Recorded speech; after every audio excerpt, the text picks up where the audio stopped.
they will later. Well, pretty much throughout the rest of the agenda. Am I okay to start off with 3.1? Yep, get started. Let's do it. Okay. Sir, members of the committee, Deputy Superintendent of Operations Scott Jones.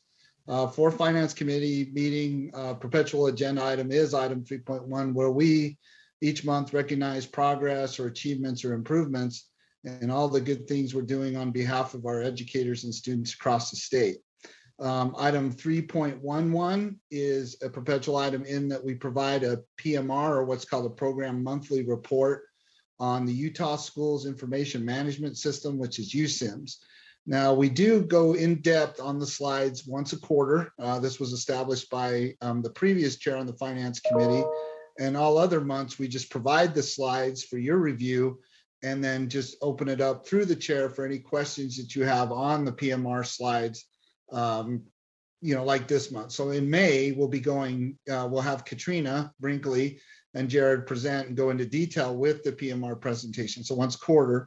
But again, I'm hoping I'm not confusing anybody here. We do provide the PMR once a month just because of the high level of attention and the processes that are, supporting or what we're doing for USIM. So with that, Chair, I'd like to, if I may, turn it back to you to see if there are any other questions or concerns on the program monthly report specific to Utah Schools Information Management Systems. Okay, committee members, do you have any questions on reviewing this? This is, I think it's a fantastic accountability measure, and it keeps us, just reassures us that we're on track and the work is going forward. I'm not seeing any questions regarding what's in our board doc, so please continue.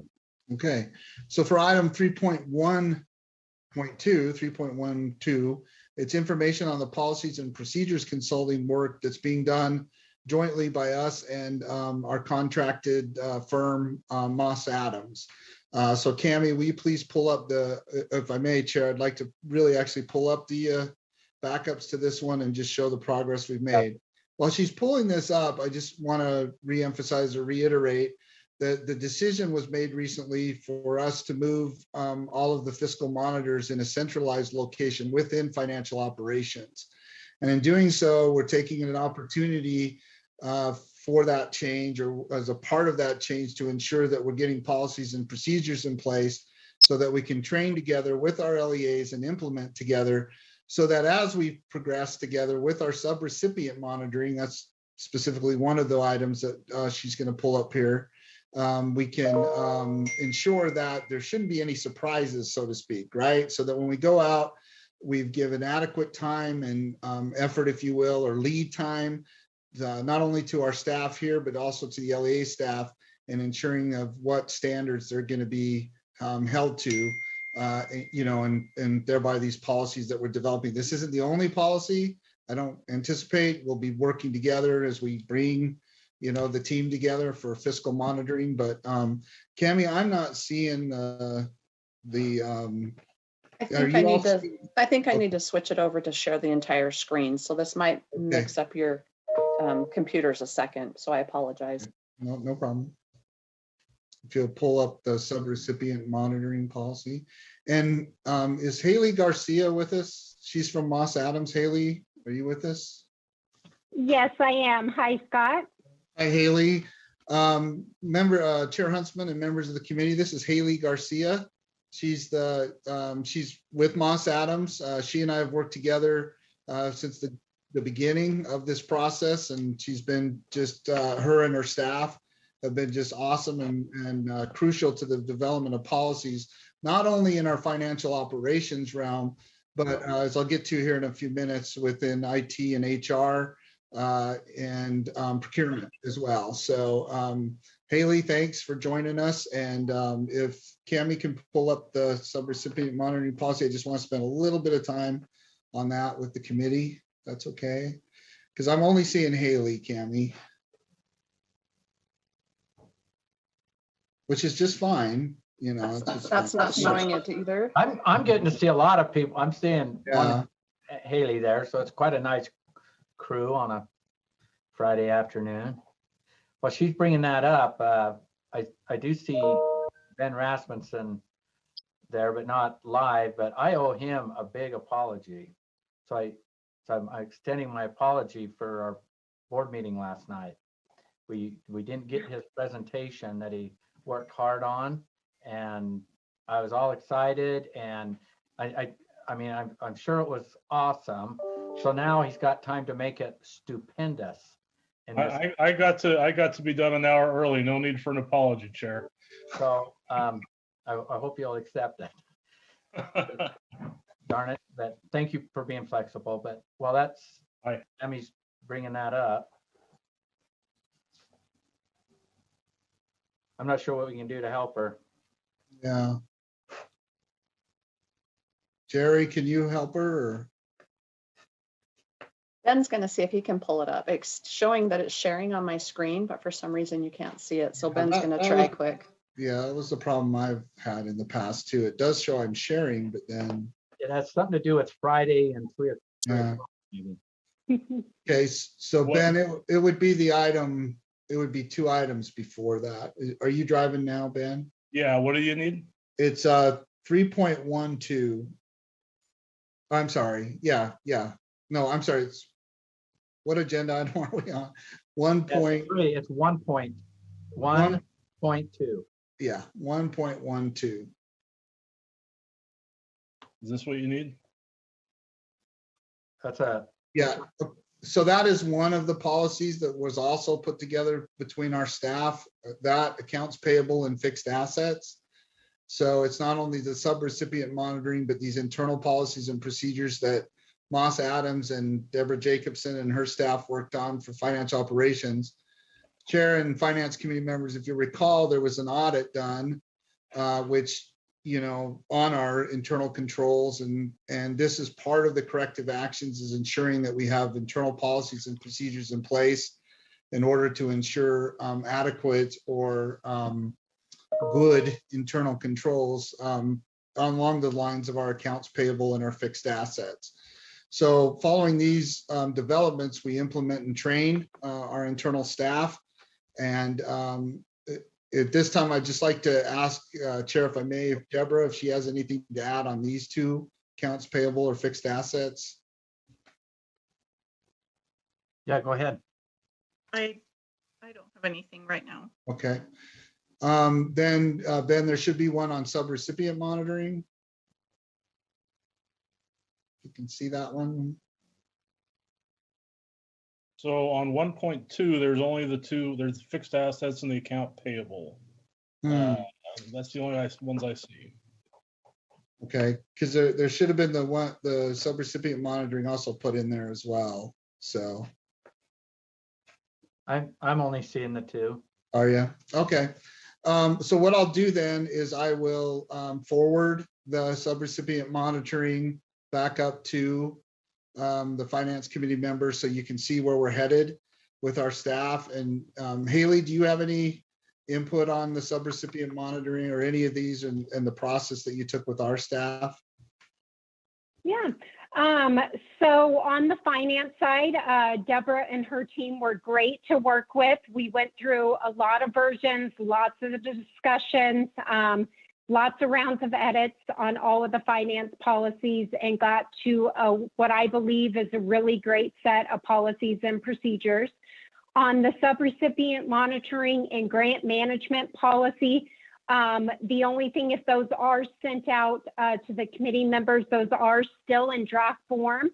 The financial monitor team is reviewing and providing feedback on those, as well as financial operations. We've worked extensively with Danny and his team on the financial monitor side to make sure that we're covering all the new changes and responsibilities. So we're well on our way to having those drafts finalized, and it's been an exciting process with the new structure and really trying to get it all summarized in policies so that it's supported going forward. Right. And just to be clear, I did want, I intended that the draft policy would be put in as the backups. That's my fault. I should have double checked and made sure it was in there, but we'll get that forward because we do want to recognize the progress we're making, especially in light of the fact of what I mentioned earlier of the centralization of the staff or the monitoring staff into financial operations. So with that, Chair, that would conclude item the recognition of progress and achievements item, subject to any questions. Let me see if there's any questions, but just for our new board members, this is very cyclic for me, and it's just like running a circle of the beginning. It was all about minimizing risk. As a result of that, to minimize those risks, and that Adams got brought into this, and so we're constantly doing developments to bring the betterments forward. The development and betterments have one end game: minimize risk. So it's really good what we're doing. It's difficult. It's hard on staff because of the workload and everything, to do a timeout and say, oh, let's all come together and how can we do it better and stay consistent while their minds over here, I gotta get my work done, I gotta make my work done. But here we have been making this progress, and we're constantly reporting this progress. So it is not something that's on a back burner. It's cooking and moving forward. So did you have anything else to add, Deputy Superintendent Jones, on why we're doing what we're doing? Just on background, it is, as audits certainly are driving this, but then also just to get again to what right is, our emphasis is going to be going forward, that this is a inclusive process with our LEAs to ensure that as we develop these policies that affect, because it's both, we're working with Moss Adams to develop both internal and policies that would affect, our external or our subrecipients, right? That they're also included in the implementation of the policies. Again, I'll take responsibility. I did want to show the draft part of it just to show you can see the progress and that we were still working on it. But I'll get that out to you. Haley's spot on. It's in draft form, but then we'll, go from there. Yeah, and especially since big decision was to centralize the monitors. So I think we're on a good path here. That's part of our overall on the road to awesome. So I'm not seeing any hands raised, and committee members just weigh in. There's just 3 of us, so I'm gonna not want to wear my glasses all the time looking for hands, but I'll try to do my best. Okay. I was just gonna say, I really appreciate having some more pages to add to my dictionary of important terms. So thanks for that. Okay. Yes, sir. So that concludes that one. So Haley, thank you so much. I know you probably want to stay on here and just watch just how great this, the whole committee is in finance, but you're welcome. Very tempting. Thanks again. Thank you. Thank you all for having me. Thank Bye-bye. Okay, so the second item is the request for data and information. Sir, if we may proceed with this one. Yeah. Okay. So I've turned the time. This is follow up to questions you had from the last finance committee. So if we could pull up the backup from that one.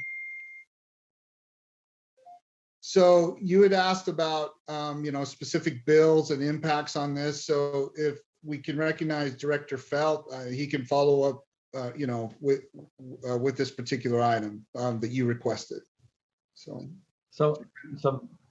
yeah, so it's Jared with us. There he is. So Yeah. Just so the board know, are you going to state my question and then here's the answers, or are you going to go right to the answers? So Jared Felt, USBE IT Director. I don't remember the specific question that you asked other than how these bills would affect the timeline or the development of USIMs. Gotcha. So HB 42 and HB 134, that there will be no effect on the USIMs development, as they don't really relate to what we are doing there. However, HB 300 will affect what we're doing, and part of the process. It's not going to be a hindrance, but it's part of the process of us going through and working with stakeholders to see what reports are required, how we can eliminate any duplication of gathering data from LEAs, and making sure that the workload is bare minimum for what is required for the reporting. So I hope, does that answer your question, Chair? Yeah, so my biggest concern was the House Bill, that 300 there, because it does create another, I still view it as some form of communication through the development, and based on your response here, it's not going to be that significant in slowing down your progress or implementation. Correct. As we're doing the development process, as you know, we have a group of stakeholders on the educator licensing side, as well as we're getting started on the student side. And those stakeholders are made up of internal USBE staff and external LEA staff. And so as we go through this, the discussion of what reports are required, how that's affecting LEAs, and what we can do to make it better as we develop the new system to decrease those duplication that sometimes we require LEAs to input data into multiple systems. That, as you know, USIMS will be one system, and we'll try and, as we go through that, make sure that we're eliminating that duplication effort. Okay, thank you. That answers my question. Okay. Questions from board members?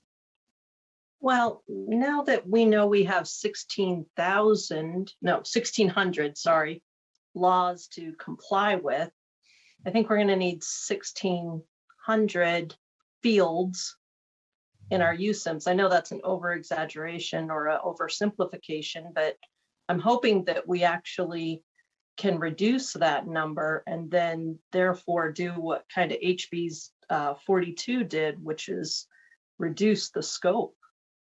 I'm hoping this simplifies. I hope both these processes work together and maybe provide some simplification. That wasn't a question. Okay. All right. Well, thank you. That answers my question. My request for data. Did we have any others, Scott? No, sir, I'm not tracking any. Cami keeps us pretty straight on what the follow-ups are. So subject to any questions or concerns about item number 3.2, that concludes that item. Well, next, let's move to our actionable item. In fact, board members, I've kind of divided this up into, there's 3 significant things that we're doing today. One is this item here on our fiscal year 2022 budget. The other piece is the SOEP discussion. Well, it's an actionable item. And then the third has a lot to do with our trust lands and but there's several actionable items there. So this is a big lift. So board members, help me control time and that to make sure we can get all of those in. So let's dive right into it.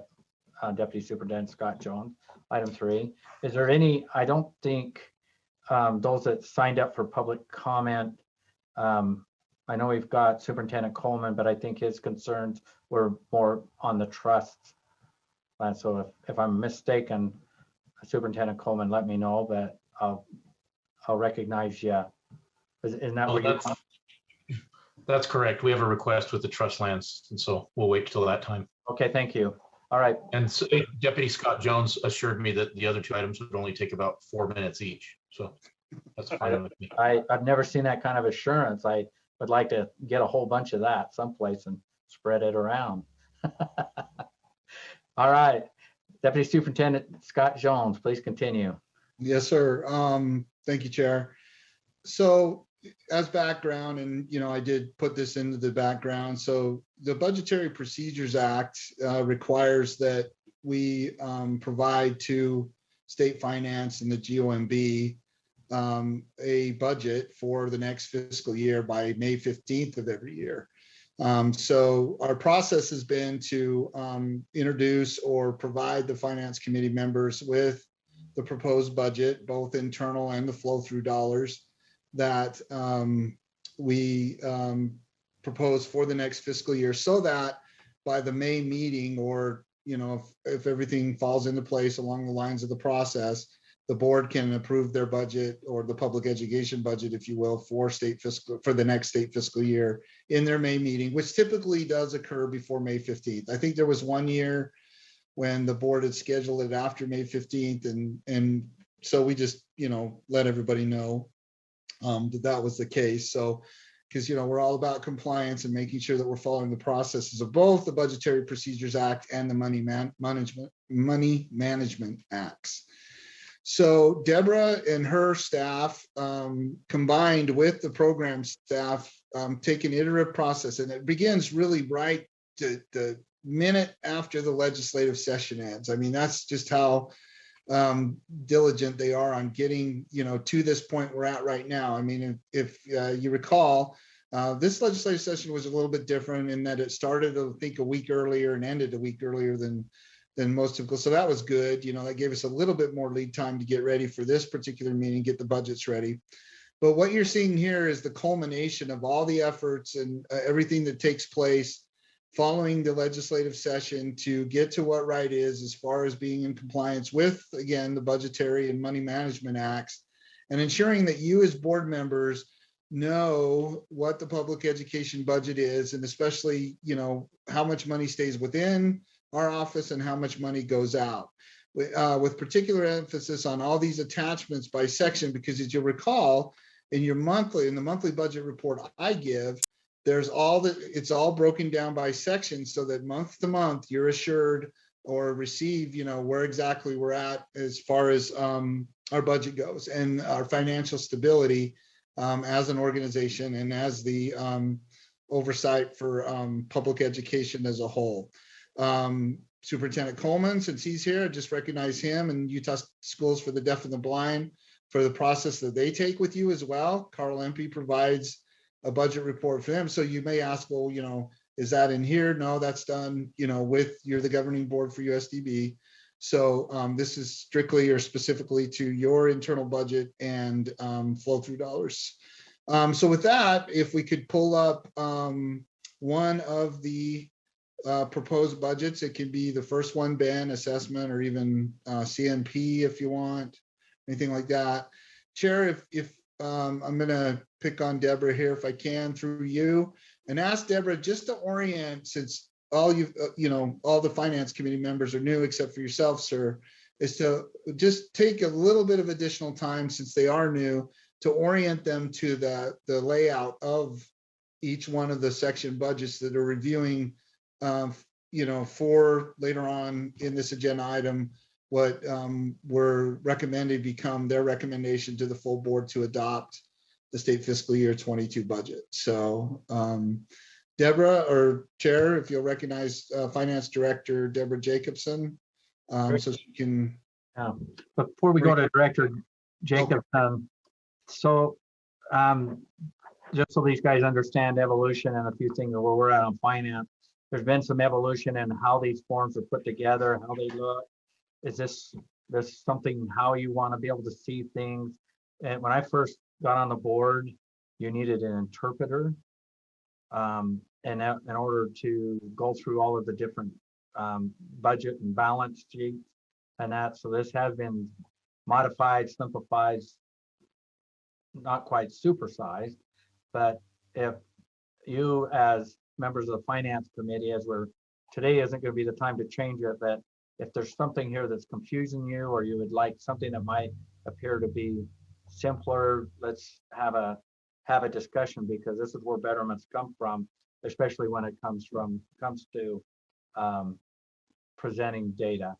So I wanted to make a point about that, because that was something that just struck me when I first looked at this budget. It is beautiful. I have looked at an awful lot of budgets in my many years outside of education, and this was so functional and so clear, and I know how much time that takes, but it is so greatly appreciated. You have made this not only beautiful, but it's just so much easier to read than a typical financial set of data. Well, we've had great staff that's tolerated some evolution here, but again, that through finance we do and working with Deputy Superintendent Scott Jones and great people like Director Jacobson here, that if there is something, let's entertain it and try to move up forward. So my point is this isn't always the end game, and we can have dialogue. Okay, so thank you. Director Jacobson. Sure. Okay, so as you can see, our budget is quite extensive and quite complex. But the biggest thing here at the top of every section is a breakdown of all of the programs that are within the particular sections.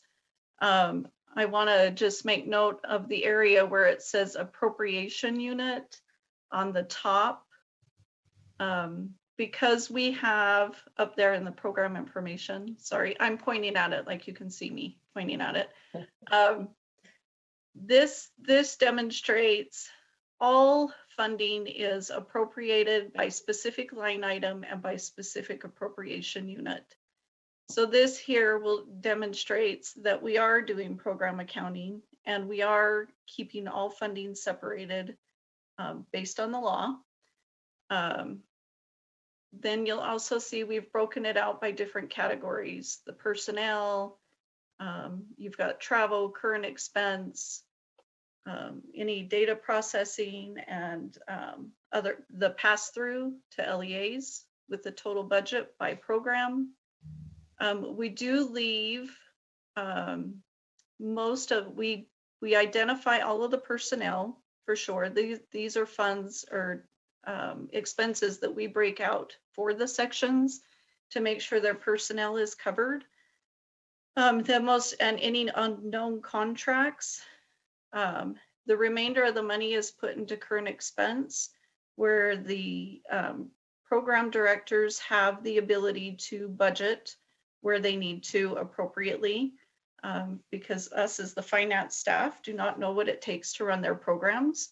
So we're there to give them advice and to help them make the best decisions. If you scroll down a little bit, these sections down here are how the funding was actually appropriated to us. It's by appropriation unit, and then you can see the different bills that it was funded by and how it's broken out. This one doesn't have as many funding sources, but it has the multiple funding sources, whether it's ongoing or one time. It has the beginning balances that we're allowed to spend, the closing balances that we're anticipating. And we have that broken out by appropriation unit. That gets really confusing a lot of times to staff, and how it breaks out. And then if you scroll down a little further, and I'm not sure why this happened this year. We've got to figure out before this goes to the board. But the notes down here at the bottom, we try to identify any of the new funding, what came out of the session that is above and beyond the base. Just, so that you're clear, because it's a lot of information coming out of the session. So with that, are there any questions? I'll stop there for now. I'm not seeing anybody asking any questions.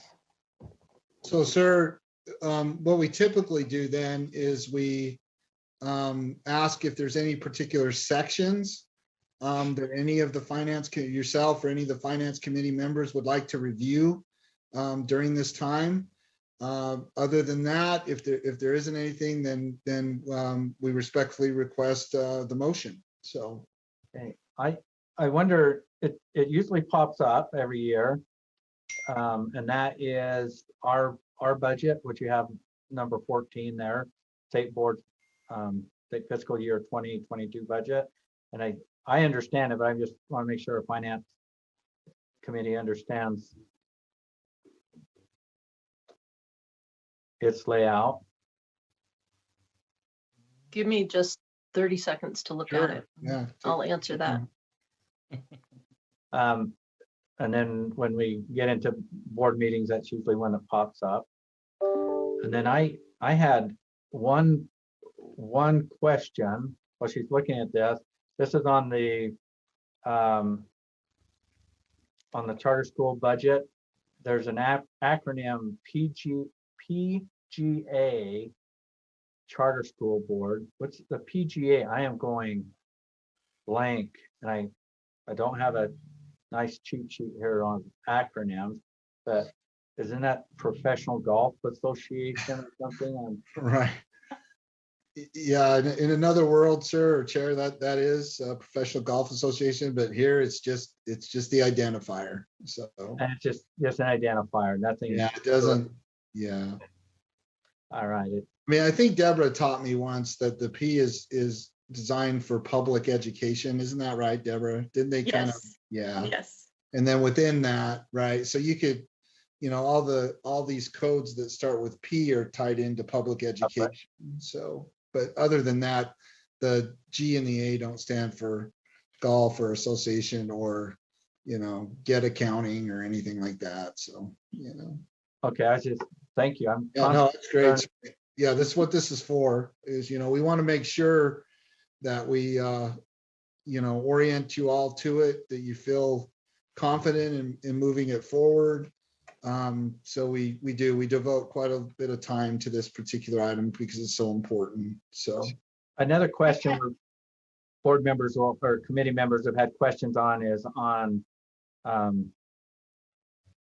just went blank on it. It's our contingency that's in our budget, our discretionary.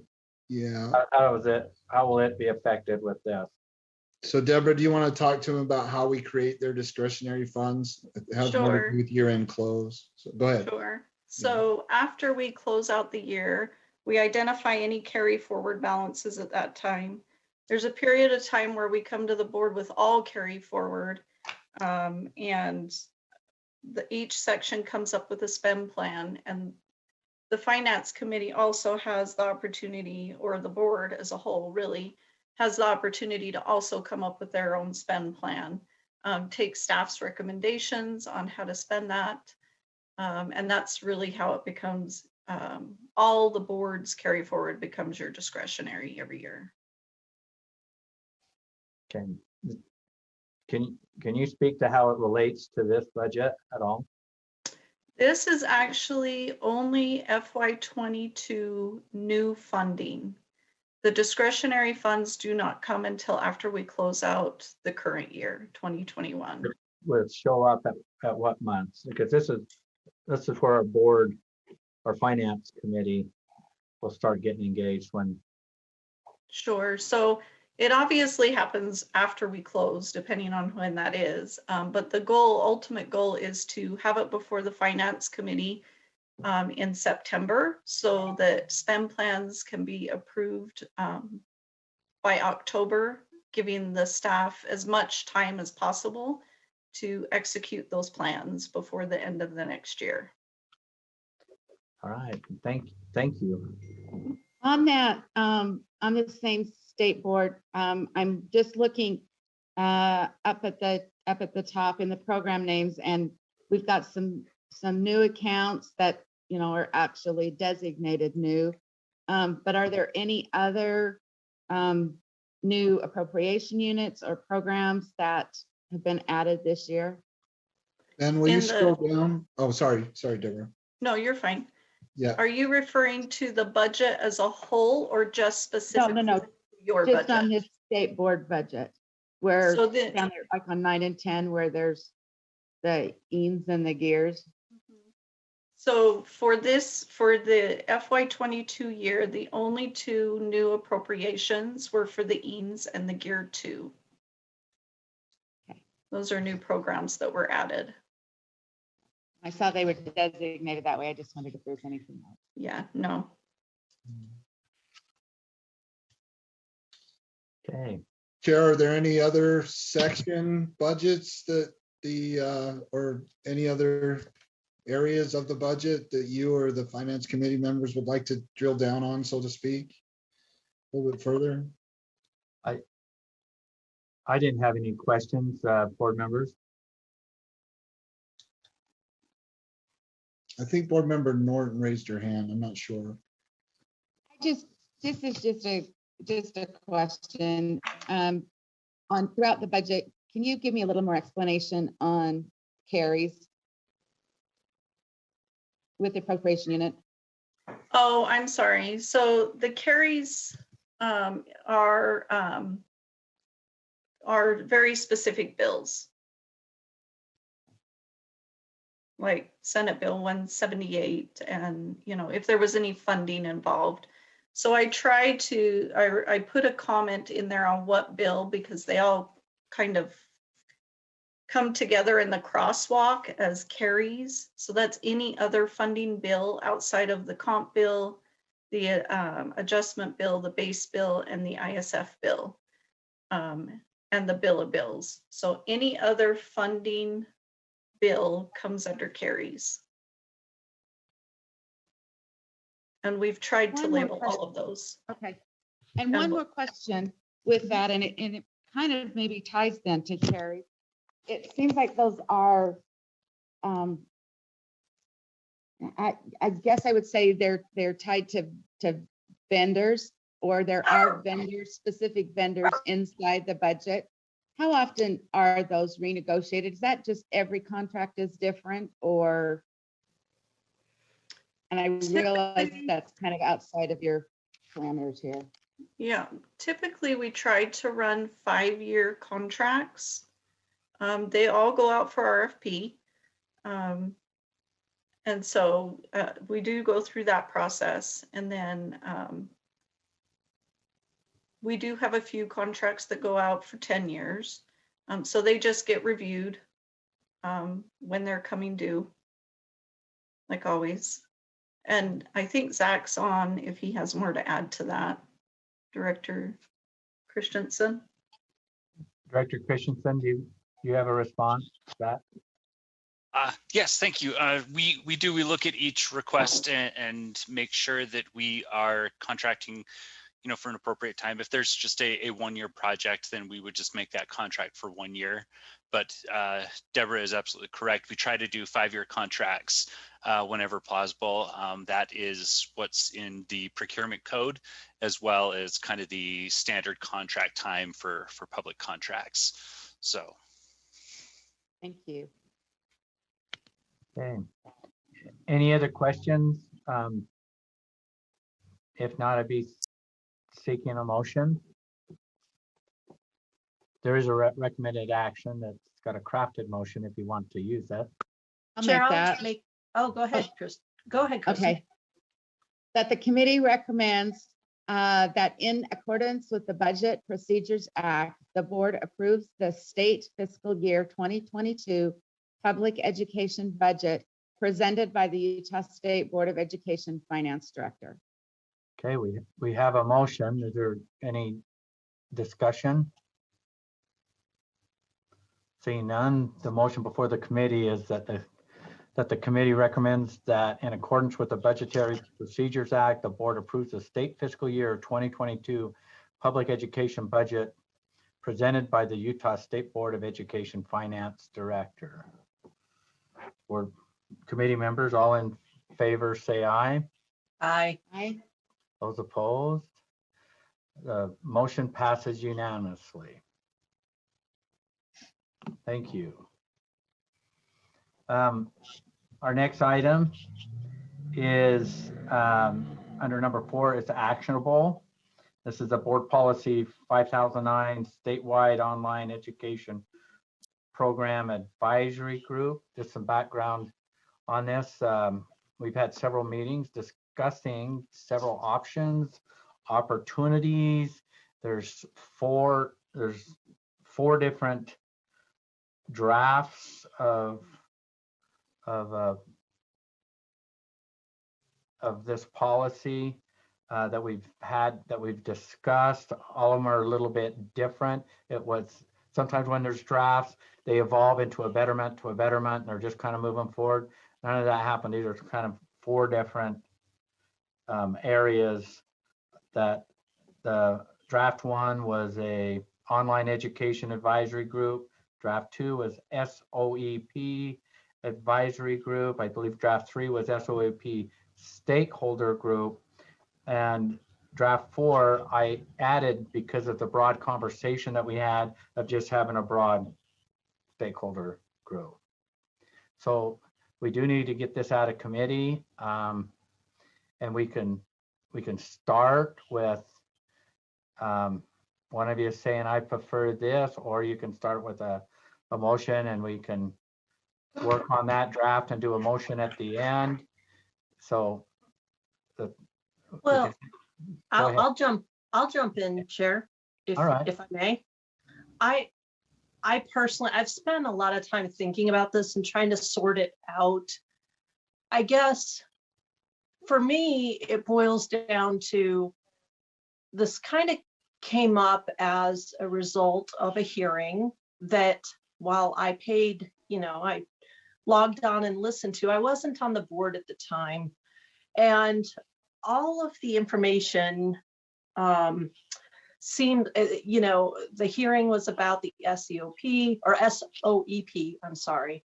And so then the conversation kind of got broad, but I want to honor the intent of what the hearing was about and what was asked about, and that really centered around the SOEP. I think it's a separate issue. It's related, definitely, but I think we keep getting caught up. I'm concerned that that hearing was quite a long time ago, and we don't still have a group. We still don't have a group for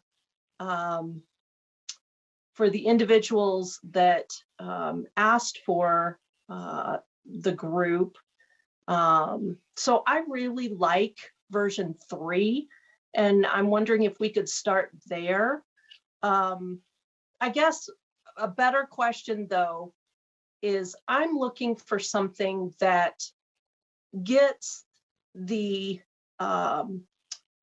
this case, the superintendent's group, what they asked for, and let's get their needs met. And then later, and I don't know if it's sooner or later or how much later, let's then talk about enlarging the scope. But let's get their needs met first, because they felt so strongly about it, they asked for a hearing. So Ben, am I right in that 3 would be the place to start there? Well, I don't know if Ben will tell you where to start. He's there. Yeah, I guess. Sarah, but I can, if I might weigh in, I agree with you that after the hearing, recommendations, then there was another step that happened in the board meeting, and a motion came out of the board meeting to move on the SOAP group, to look at SOAP and a rule and what's happening there, and that group could forward proposed betterments to the board for their consideration. And number 3 best defines and best serves that immediate need. And at the same time, we have digital teaching and learning in that space that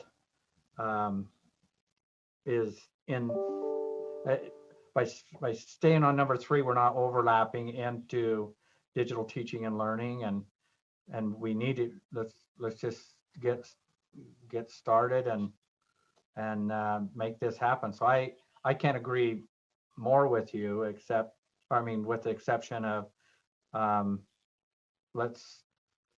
hearings happen, and what we do at the hearing is all for our betterment, but there was some action taken by the board, and that's what's driving what we're doing in committee. And so I'm in support of starting with number 3, and but I want to hear, in order for us to move something out of committee,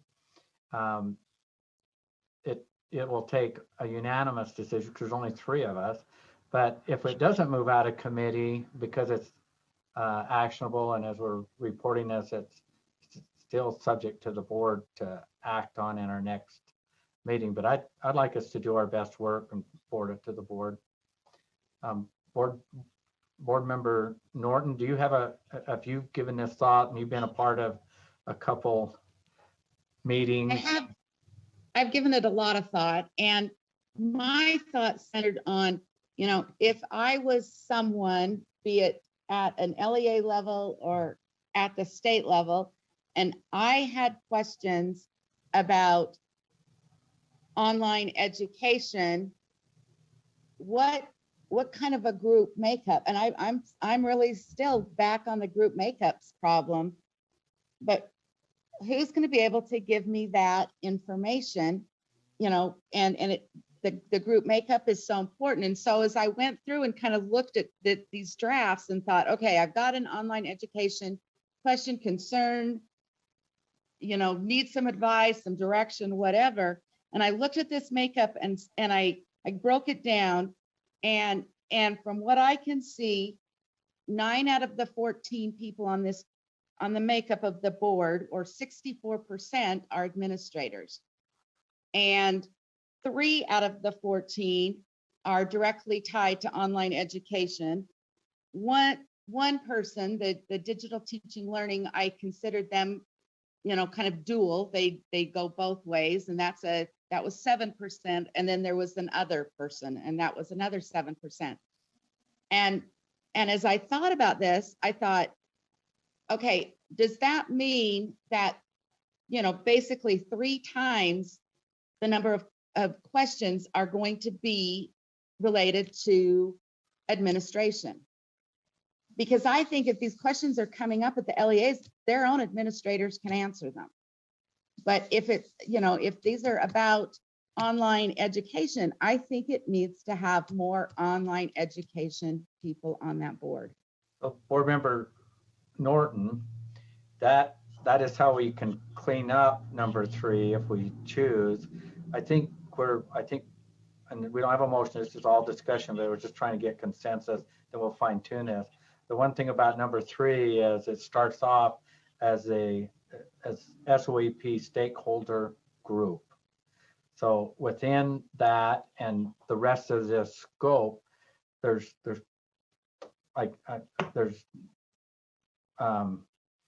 by naming it, it's not a working group. It isn't a task force. It isn't an advisory group that has a whole bunch of other stuff associated with it. But if we get a SEO, some things are simplified with the SOEP stakeholder group. Most of the emphasis would be on SOEP, and in the questions about online, what's happening online, we still have the digital teaching and learning group that's still functioning, that's actually evolved to standards and measurements and different things, and how we operate as a state. But we could, if we could get started with a motion. I would, Molly, you started, if we started on number 3 and said, I want to go with 3, then we can drop down in the body and amend it to where your concerns are. Yeah, Yes. I just wanted to kind of add a little bit. I guess you wanted me to make the motion first and then speak to it? No, we're just, I want to do You the want to first talk of the group, first? but Okay. if 3 seems okay because of the name and how it started, we can get into the body of the document here, and I agree with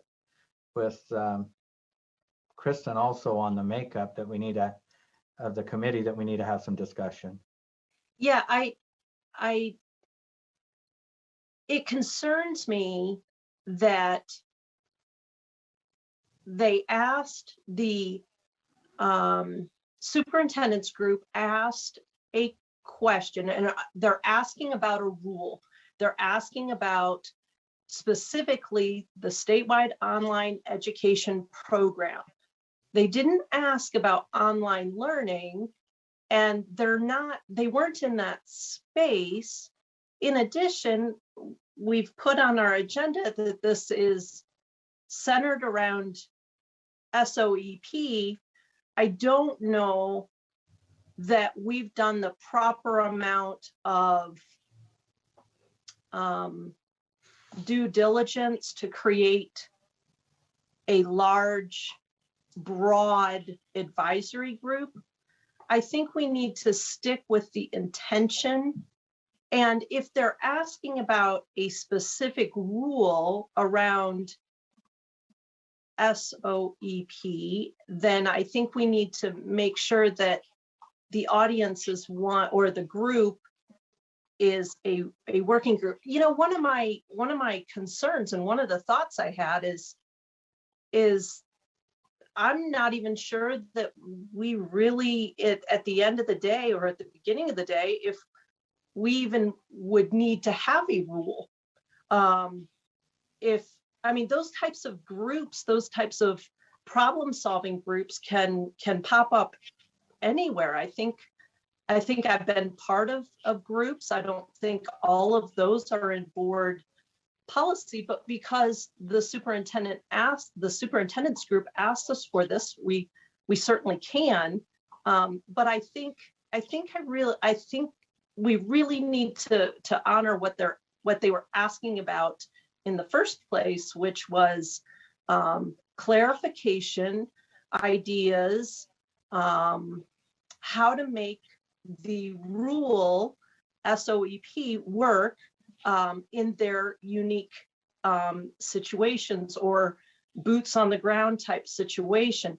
In addition, in the meantime, the legislature went ahead and added to SOEP. So I can only imagine that questions are still swirling, and maybe even there's additional questions, and we need to make sure that that working group is comprised of people that can answer the questions. Or bring up the problems or the challenges that are in the whole program, not just specifically to the rule, but it brings that opportunity for better or recommendations. But what's before us is, in honoring a request, the biggest thing we have to honor is the fact that we have a motion that went before the board, and the board's expectations now, because the motion passed, is that a working group will be formed. So the first opportunity to form that is been what we've been doing for the last 2 meetings, and now we have it this time. And so the safe place to assure that the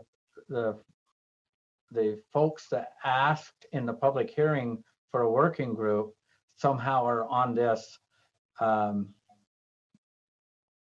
list of attendees or participants, and the size of it is all up to us to roll out to the board. And then note, as this goes out to the board and committee, then the board will take it and they can change it based on motion. So so it's like, Member Hart. I noticed that between draft 3 and draft 4, 2 significant differences, and many more, but starting right at the beginning, in draft 3, it's called an advisory group, and in draft 4, it's called a stakeholder group. What direction? I think draft 3 is a. Is it draft 3? I might be referring to the wrong draft. Hold on. No, well, draft 3 is a stakeholder, because once it's an advisory group, we've got a whole policy around how advisory groups work. And I don't think they were asking, or that really kind of ties their hands and directs their work more than what they were looking to do. I think 3 is a stakeholder. Okay, I had 4 in front of me, and it had black line through advisory and it had changed to stakeholder. So I thought 3 must have been advisory. My apologies. Really, No, really ask board members. We have staff. Dr. Swanson has her hand raised. Oh.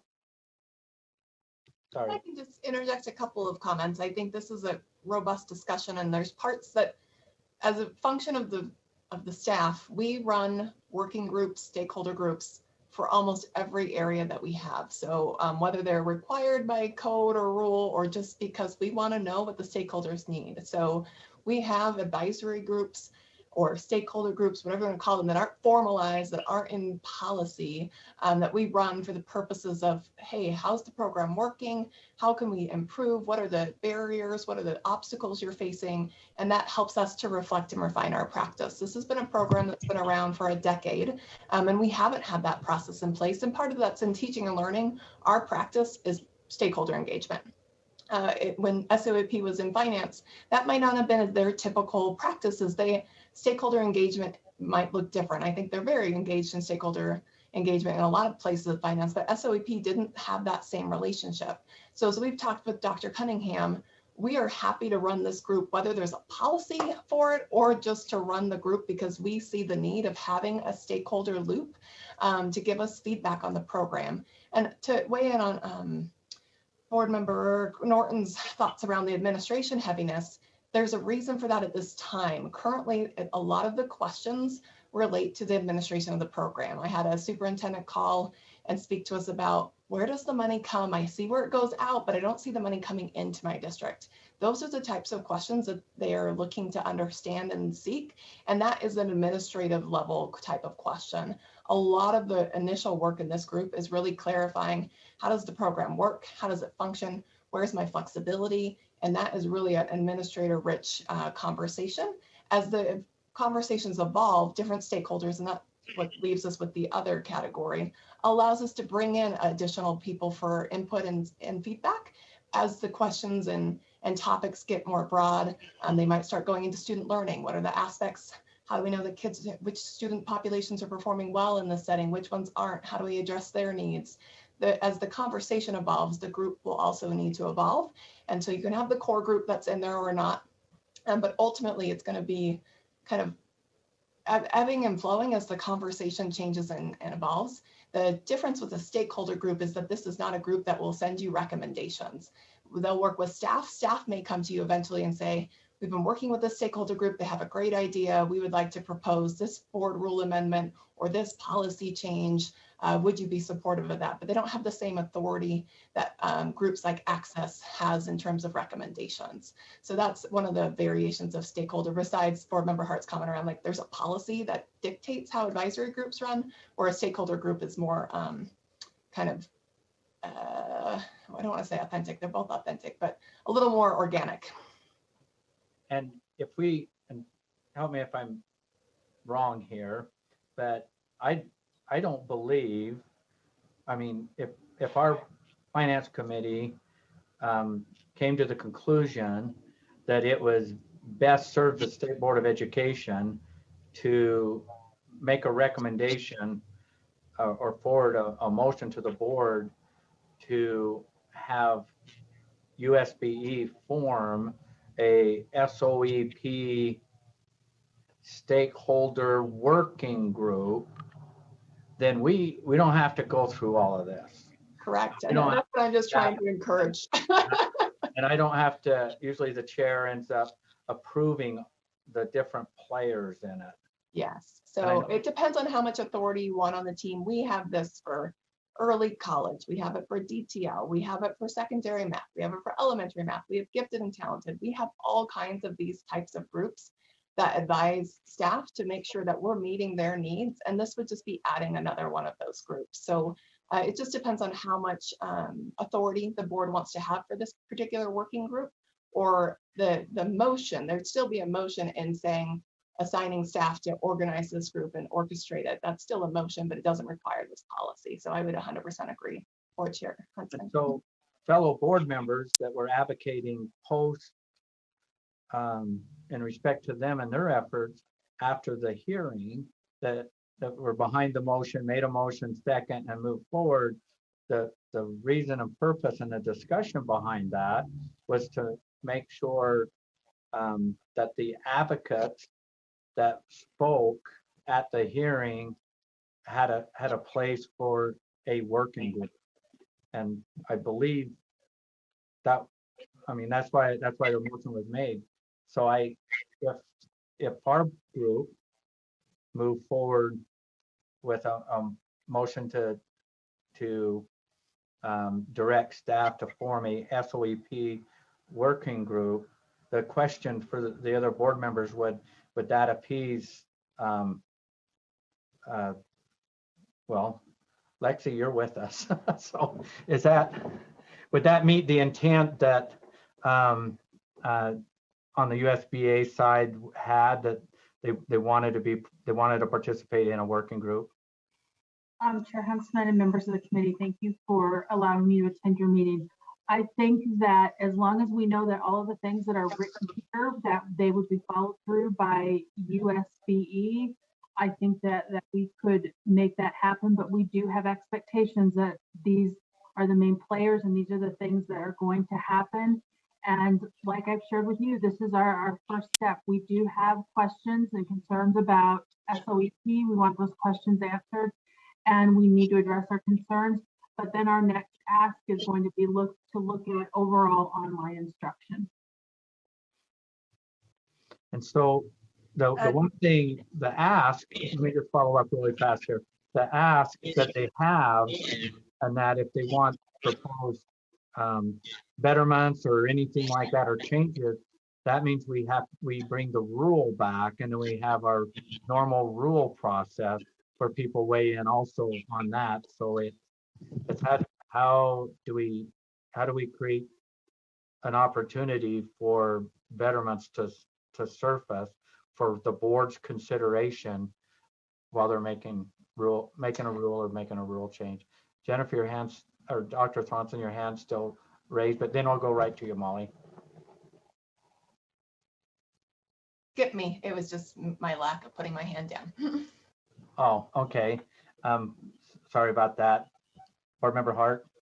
So I very much think we're going to, at the end of the day, at the end of the road, end up with two groups. I do think there's a need for the broader group and the more specific right now SOEP questions. I just see them as two separate things. And I like how this, and I don't, you know, it's a, you know, semantics thing, right? Whether it's, whether we have it written in rules or not. I mean, there's no problem voting on this, moving this forward. What it does is it allows us to move forward with the immediate request and then follow the regular procedure so that we can advertise it in our agendas, we can discuss it, people that want to weigh in can weigh in on public comment on an item that is titled Online Advisory Group. Everything we've said up till now is SOEP. So I feel like it's important that we don't put these two things together, even though we know that next ask is coming. It's not just coming from the superintendent's group, it's coming from everywhere. But I think we need to clearly move faster than maybe what we have been, which that's nobody's fault. I just want to move, you know, in my view, move this one forward, get them some answers, and then go through the process for an online group. And, you know, one will bleed into the other, I think, organically, to use Director Thronson's word, but I think this is a good way to just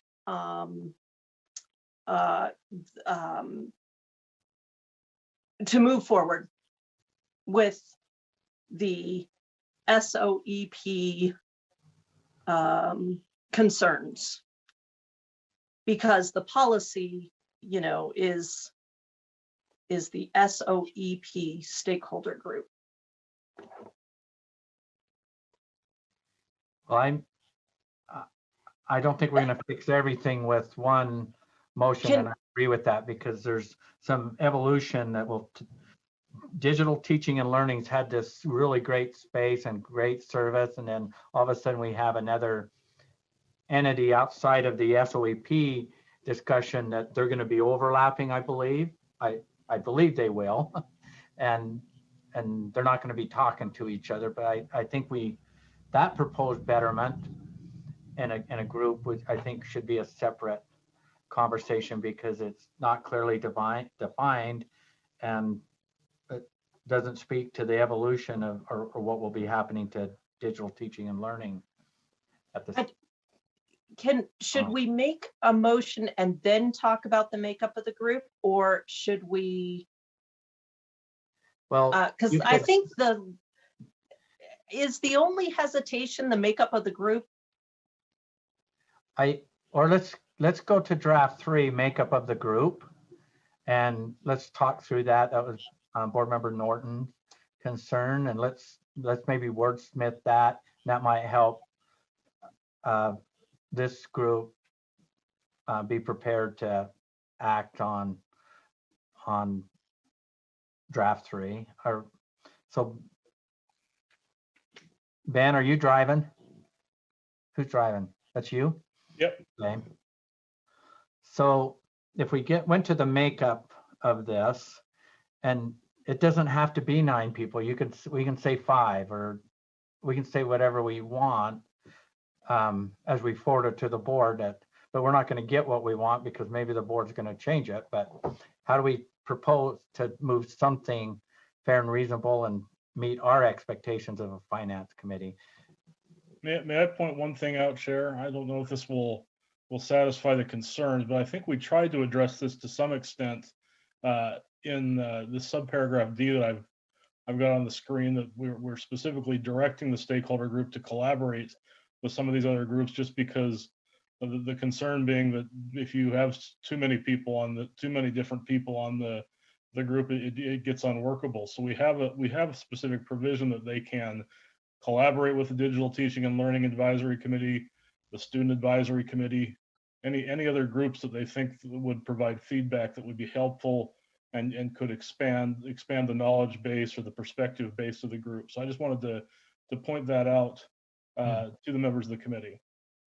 And I like that. I wondered if we could even strengthen it a little by saying that they should collaborate. I don't know what. We can change may to shall. Okay. Shall makes it really difficult at times to force them to collaborate. Yeah, you're right. I think may puts the invitation, and then those organizations will also be aware of what those groups will also be aware of what's happening in this group.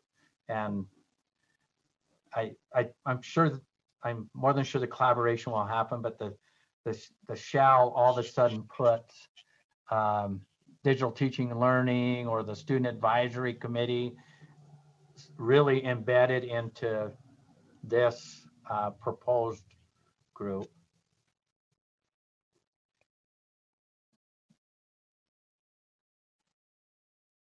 So let's go to the makeup of the group, shall we? And Kristen and I, let's just openly discuss.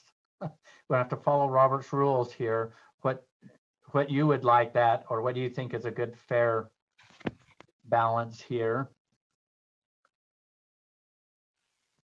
So right now we have a total of how many members? I wrote this down the other day, and I think you've got 12 plus whatever board staff are involved. Wait, 3?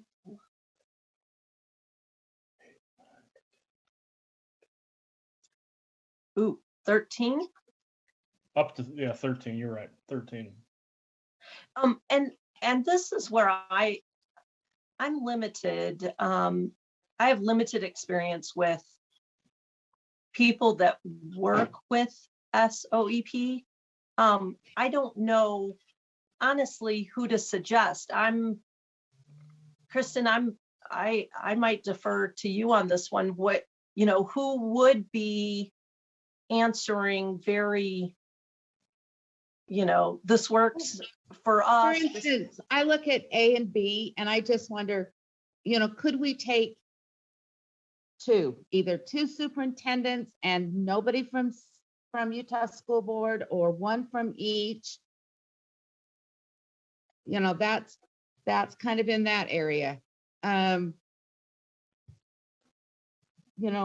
important is it to have somebody from Utah Education and Telehealth Network there? If we're going to have digital teaching, I like digital teaching and learning on this committee, but that's what I'm thinking. They have their own committee. If they're going to be collaborating, do they need to be part of each other's committees? Dr. Thronson, you're seeing the evolution of this, and you're also, I don't want to say it in a bad way, but it's Friday afternoon. Another group is another burden, another to do, but you're really good to take on these additional workloads. So in crafting this in a way, do you see where Board Member Norton's coming from? It's about influence and about proposed betterments. Absolutely. I think given that, So please, yeah, go ahead. Given that the Superintendents Association were the ones that came with this request, that for me, the up to 3 allows us to only have 2 if we want to as staff, but does allow us to get those voices heard that have really expressed this concern. I think the UETN connection, when we were talking about digital learning versus where we are with just SOEP, makes sense to take off the table. I also don't know how much the schools for the deaf and blind, given this is SOEP, we don't have a lot of participation from USDB in that space. So that might be another administrative heavy that, because the scope is narrowed now, makes sense to kind of narrow the pool as well. And then instead of having one teacher, maybe we get a couple of teachers. Mountain Heights Academy has a great SOEP program that's really showing some great results, but there's other programs in SOEP that we could lean on and have a couple of teachers, because as we all know, that teacher lens comes into play in terms of the instruction and the student learning that I anticipate is going to come up in this conversation. I'm just trying to look at others. It makes sense to have our staff, because Corey runs the program. That's going to be your SOEP educational specialist. I think you can take her off, but she will be in those meetings as she is the one who's going to be running that program and making the changes that they might recommend, or bringing it to you. It would be helpful for her. So if that helps, I think the business administrator is huge in this, because there are so many misconceptions around how the funding works, that having someone who understands the business administrator side is essential. So those are the kinds of things that I think we can have that flexibility. A charter school representative might also be an SOEP provider. I mean, at the end of the day, you might actually have them doing both. So I think of Board Member Belknap School. They are a charter school and they also are an SOEP provider. So you have some flexibility already in the way this is written, but I think getting rid of F and G given the scope of this work now, makes a lot of sense, and that lightens the administrator burden that Board Member Norton talked about as well. Well, and I was going to say, as you started to talk, your input originally was very helpful to me to see the kinds of questions and information that they would be dealing with. I thought it was going to be more on the online education, whereas, what you were talking about is, no, this is the administration. So that was very helpful to me, that they really might have 3 times as many questions on the administration as they do on the actual online portion of this. A couple of our guests have their hands raised. Lexi, you have your hand raised. Yes, thank you, Chair Huntsman. We originally put the 3 representatives from USSA because we wanted those representatives to represent our large district, medium, and small districts, because SOEP is very different in each of those districts. And we felt that by having 3, we would have that good representation. And for some of our superintendents, a lot of this is going to be about the running of the program. As Dr. Thronson had shared, she gets questions all the time about how the money works and how this, this part of it works. And so we just felt by having up to 3 superintendents that we would have a good representation, and all of our questions would we'd be able to get those questions answered. That was why we put the up to 3 on there. So can I ask a quick question real fast, Lexi? So yes, but my other part, I can see the wisdom on the superintendent side, but on the business administrator side, they come in all sizes also, and also with different economic driven challenges of things. And so I'm sitting there going to pick one BA. My question to you is, don't you think the superintendents can handle the finance challenge or burden, and they can bring something from their BAs to the space of the meetings? If you ended up, as the dust would settle here with, large and rural superintendents, do you think they could represent their organization? I think they could, as long as we would have the understanding that if we needed our BAs to come into this committee to provide a voice, that they would be invited in, they would be able to participate if we needed them to, because some have very unique experiences with it. So it would be very similar. It'd be just another stakeholder group that we could reach out to and invite them in as needed. Well, and Dr. Thronston, when you need an extra, some outside input, isn't that what you do anyway? You'll welcome or you invite. I just think we get this stacked in a certain way. Yeah, it honestly, at least for our normal working groups, we start with a core group that is kind of the group. And then as the conversation evolves and we realize, we need a different perspective, we need to invite others to the group kind of just naturally extends itself. Given this group doesn't have any authority to really provide recommendations to the board, they're really just an informing group to inform our work as what we might bring to you as staff based on their feedback. There's no harm in having a little evolution within the group, knowing that as a core group, the board says this is the requirement, and then the flexibility to add others in as the process is required. And that's why we have those other stakeholders above, just to give that flexibility to meet the needs of the conversation. Okay. Thank you. Superintendent Coleman, your hand's raised. Thank you. I just thought I would share the background of why we requested to be on this when we heard that there might be a stakeholder group formed or an advisory group. There is no online material in the whole country that's accessible to our students. And we currently cannot participate with these SOEP resources like all the other students in the state can. So we started 2 years ago, as we've reported to the board, developing our own online classwork, and we're trying to share that out with the state, but it didn't make sense for us to be going it alone and trying to share out to all these LEAs. If you have any kids that need this here or there, and then we get calls, we've received calls from SOEP providers that are part of the program saying, how do I make this accessible for my students who are deaf or who are blind? And so it just didn't make sense for us to work in a silo. If there's a working group, we need to integrate, and it will help us in developing our ASL school, but we think we will also help the other SOEP providers. So if there is some type of working group, whether it's in a board rule or just informal, please include Schools for Deaf and Blind, because it's silly for us to be trying to do it on our own outside of that group. Thanks. Okay, thank you. So we're Superintendent Coleman speaking. He's almost, this is a dilemma that's before us in finance. He's speaking to being at at the table more so because SOEP isn't really where he's at right now, but he's speaking more of something that's, unless I've got this wrong, of what would benefit him would be the broad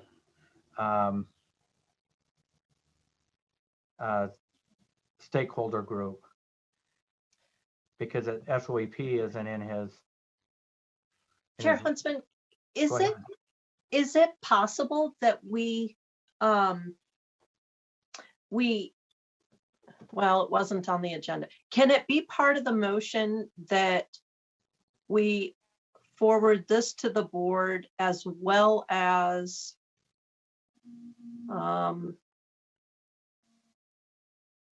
suggesting or asking for a conversation? How can we do both? How can we get the online advisory group separately on the agenda for the full board?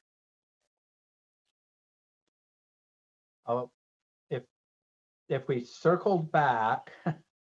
No, how could, like, if we move this one forward, can we also say that we start the process for the other?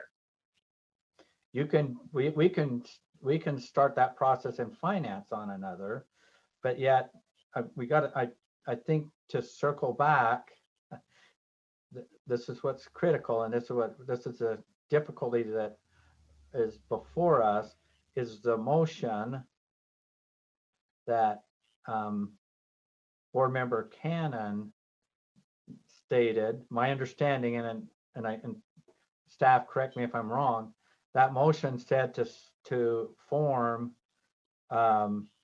a online, I don't know if it was stakeholder advisory, I can't remember, but which one is it? Ben Rasmussen, that was the motion, and then we're acting on that motion. And so if we move, just so that we know, as we move something out, it might not make the intent of the motion that came from that board member, the full intent of that. Chair? Yes, Ben? To Member Hart's question, you certainly can pass the draft 3 of this forward and then direct staff to bring another policy or to organize a stakeholder group separate of a policy. You could give that direction to staff without that needing to go through the full board, and we could bring a policy to the committee in another month, or staff could just organize a stakeholder group without a policy. I think it has been mentioned with regard to the other piece as well. So, but then also that we as a finance committee, I'm just helping the process to manage expectations here. As this, if we moved on 3 to come out of finance, the full board can take number 3 and change it and go right to a stakeholder group too. So it's not the end game. We just need to.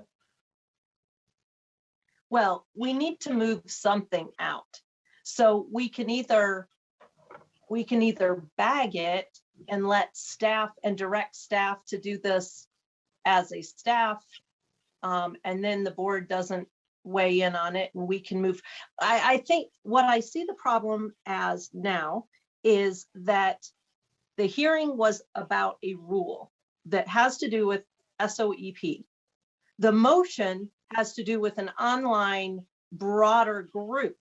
So there is not alignment between the hearing and the online and then the motion.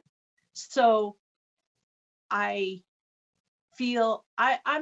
just feel that we need to move on what the hearing was about, and our board can then, we can move on the motion. If it's a broader group, we can move on that separately. I think I'd just like to make a motion to move. Oh gosh, now I gotta find I'm making. Well, I think let's see what, before you make your motion, let's see what Dr. Thronson has to say. Well, as I was pondering on the conversation, I think there's opportunity there was two parts of the motion, right? You had the SOEP part and you had online learning. But I think we have a group that addresses digital teaching and learning. And if we want to use that group to broaden, it's mostly been spent around like their DTL applications and the work in that space, but that group could broaden their perspective. We've had DTL now for a few years. There's this opportunity to kind of expand their conversations and their reach to be more about just digital teaching and learning. And we don't have an in-person instruction group, but knowing that digital teaching and learning is more of this innovative practice, maybe expanding their reach to handle that, so the board feels you can have the motion of and use the DTL group to reach this part of the motion. And then we have this group, wherever you guys end up landing here, for SOEP. We definitely need a group for feedback loop in the SOEP space. And so as staff, we're excited for this opportunity wherever this lands. But if the board was like, oh, we're going to just let staff figure it out, we would figure it out and meet those needs of the stakeholders.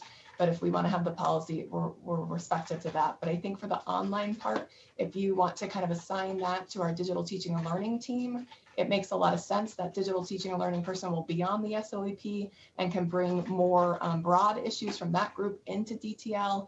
And we can address both issues simultaneously rather than kind of a phase approach, which is what we've presented so far, is like, let's deal with FCOP and then we'll deal with digital teaching and learning, that online learning space. But ultimately, maybe we can do them concurrently if we kind of repurpose or expand the reach of the DTL group. Lexi, your hand's raised. Hang on, Molly, before we get to this. I am.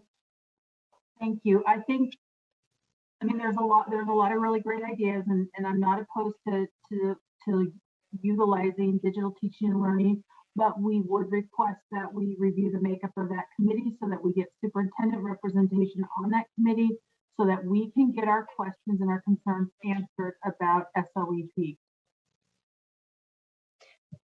So let me just go back to our motion. Our motions never guaranteed any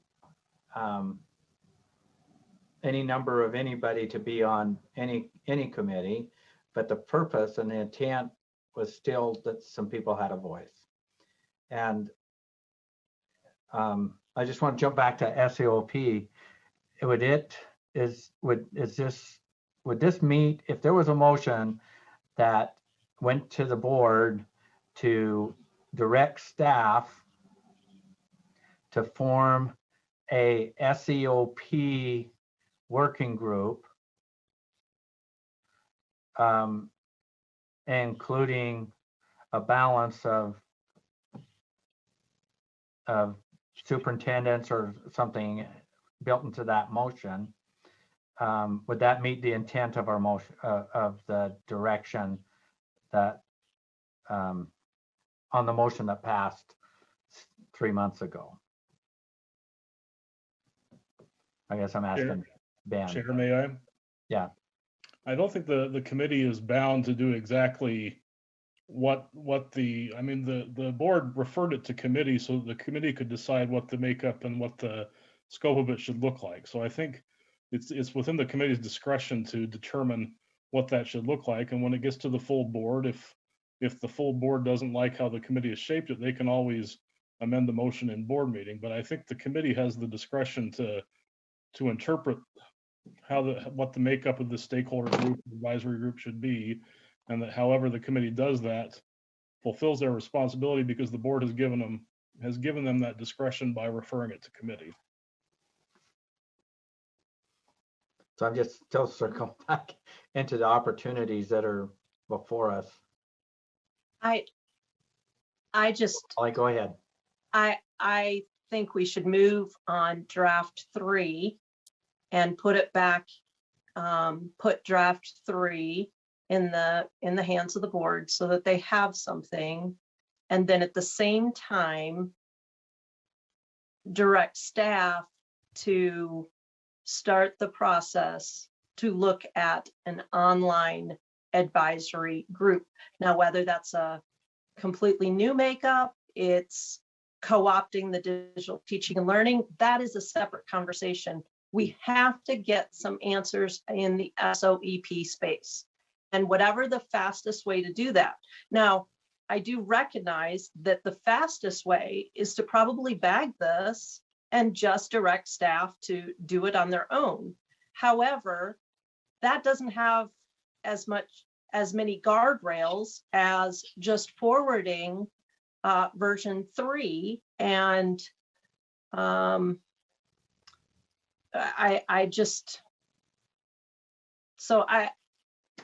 I just think we move forward with version 3 so that the superintendents and other people that are trying to make SOEP work can get their questions answered. They deserve some answers. We're already well on the way for planning for next year. Board Member Norton. Yeah, I have 2 questions. Well, no, I have a question and I have just a proposal. My question is, and this is no judgment. It's just to clarify, what is it about draft 3 that you prefer over draft 4? And then my proposal is, what if we just get one of these drafts and send it on, and then let's see what happens in board. You know, it could just be that it goes through in board and things are fine, and you know, like Director Thronson said, they don't need our approval, and they don't need us to do something new. If they need a stakeholder group, you know, she's probably already got the wheels turning right now on what could work with online learning. So, you know, maybe we should do one thing, do it well, and then see where it goes, and if we need to make an adjustment from there. That's my proposal. To answer the question, number 4 is an online education stakeholder group, and that doesn't directly focus on SOEP, which is what the superintendents asked for and what they need information on directly. And I think you're 100% right. In an online education group, you're looking for a broader range of stakeholders because online education is bigger than SOEP, and the conversation may not be targeted enough. The online space is so much bigger than just SOEP. And so if they need direction on SOEP, then let's let them focus on that first and call it what it is. I also have a problem in that we keep talking about this rule. And so everything we put out, you know, for stakeholder or for transparency purposes, we've focused our conversation around SOEP, and we haven't advertised it as a discussion about online learning. So I have a hard time thinking that we've been transparent. You know, there are other people that may not have weighed in thinking it was just about SOEP that might weigh in on online education. So that's just why I just wanted to keep it very specific at first, because that was the specific request, just for transparency. The transparency piece, it was all transparent that because it was in an open meeting, that this was a request and there wasn't one advisement to change the rule. There wasn't anything in that public testimony about the rule, but the rule prompted the hearing and this opportunity that people had. So I just want to just make sure that part was all everything with SOEP has been transparent and open, because we had that rule out for quite a few months and people could weigh in, and they did, and the board took action, and they took action, they made a decision. The space that's odd here is, well, and that's just where not odd, but draft 4 with that stake up, or with the way draft 4 is put together, everything in SOEP fits in draft 4, by the way, but SOEP can always be brought up in that stakeholder group because it meets the criteria because it's all online, anything to do with online. But what it also includes is other things. So you still have in your draft 4, you still have the representation that district superintendents and BA and all of them are still in that place. So 4 is broad, but it does meet the space of SOAP. 3 is specific to SEOP. So I just want to make sure that everyone's clear on that, or I'm clear on that, the way that I see it, and staff can correct me if I'm wrong, that SOEP can fit in number 4 as easy as any challenge, any new thing, or anything that comes out of the legislature or in that space that Superintendent Coleman's talking about as far as opportunity. So if we're going to end up broad, maybe Board Member Hart, we start broad and they take on SOEP first. That's going to be a much longer conversation about who the stakeholders are and the makeup, and I don't see it getting answered today or in our next board meeting. The only thing I can think is if we move on 3 and we move out, just so that we know that 3 may go all the way, but because I'm from hearing from other board members and that the broad and the way the motion was put together, a broader thing, and it could be turned to a broader discussion. And then in that case, scrap the whole idea of needing a rule around SOEP. Let Director Thronson and them create a working group of whomever, and then let's shift this discussion to the broader online space. But if we want to look at it right now, we're gonna have trouble even amongst the 3 of us coming up with all of the different players. And I don't know that we've given enough notice to the people that do watch our board meetings and do follow, that might want to weigh in on a larger online education advisory group. There may be some people that looked at this item and thought that it was narrowly defined and may not have taken the opportunity to weigh in. If we want to take that chance, we can. So, and I think if we move it to staff. Which one, the online or we let them do the narrow SOEP? I think you'll get a quicker response to concerns on SOEP if it was a staff working group versus a lot of detail, formal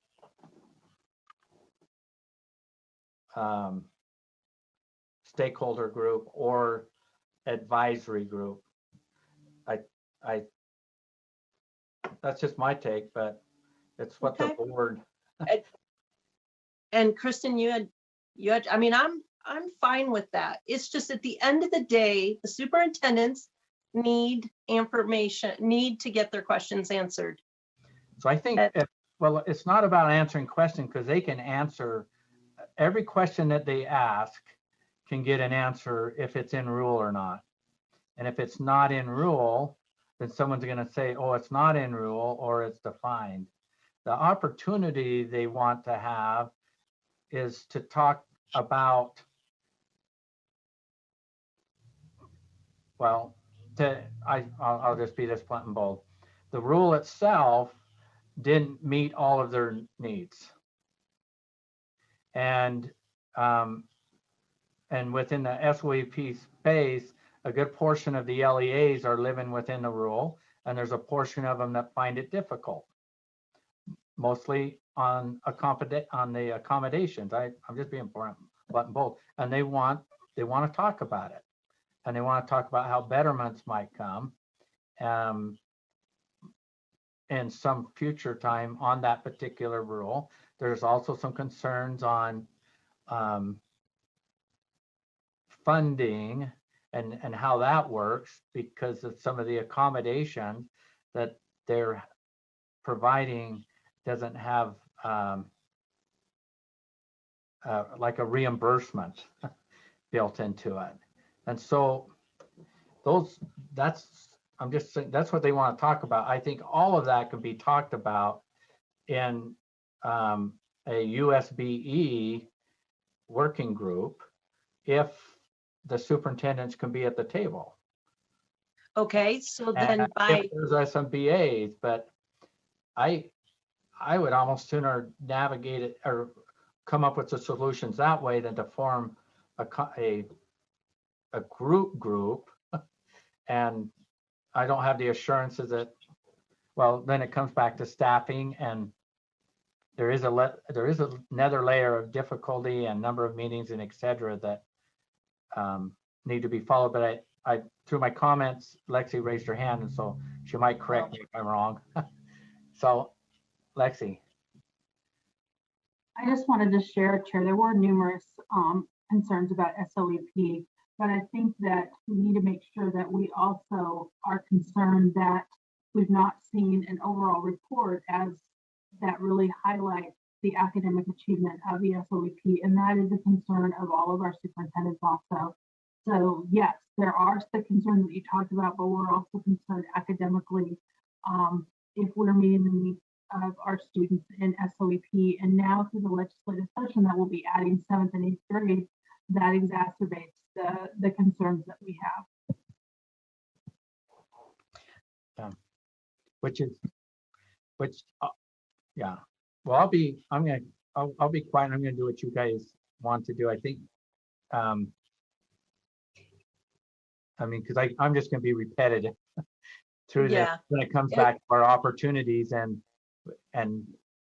Chair. also so let me go to Board Member Norton. But if we don't do anything because this is actionable, somebody from the board, when we do our board report, can grab a draft, modify, come up with a new draft by our board meeting too, to move it forward also. Board Member Norton. Let me just clarify. Did you say that the SOEP concerns can be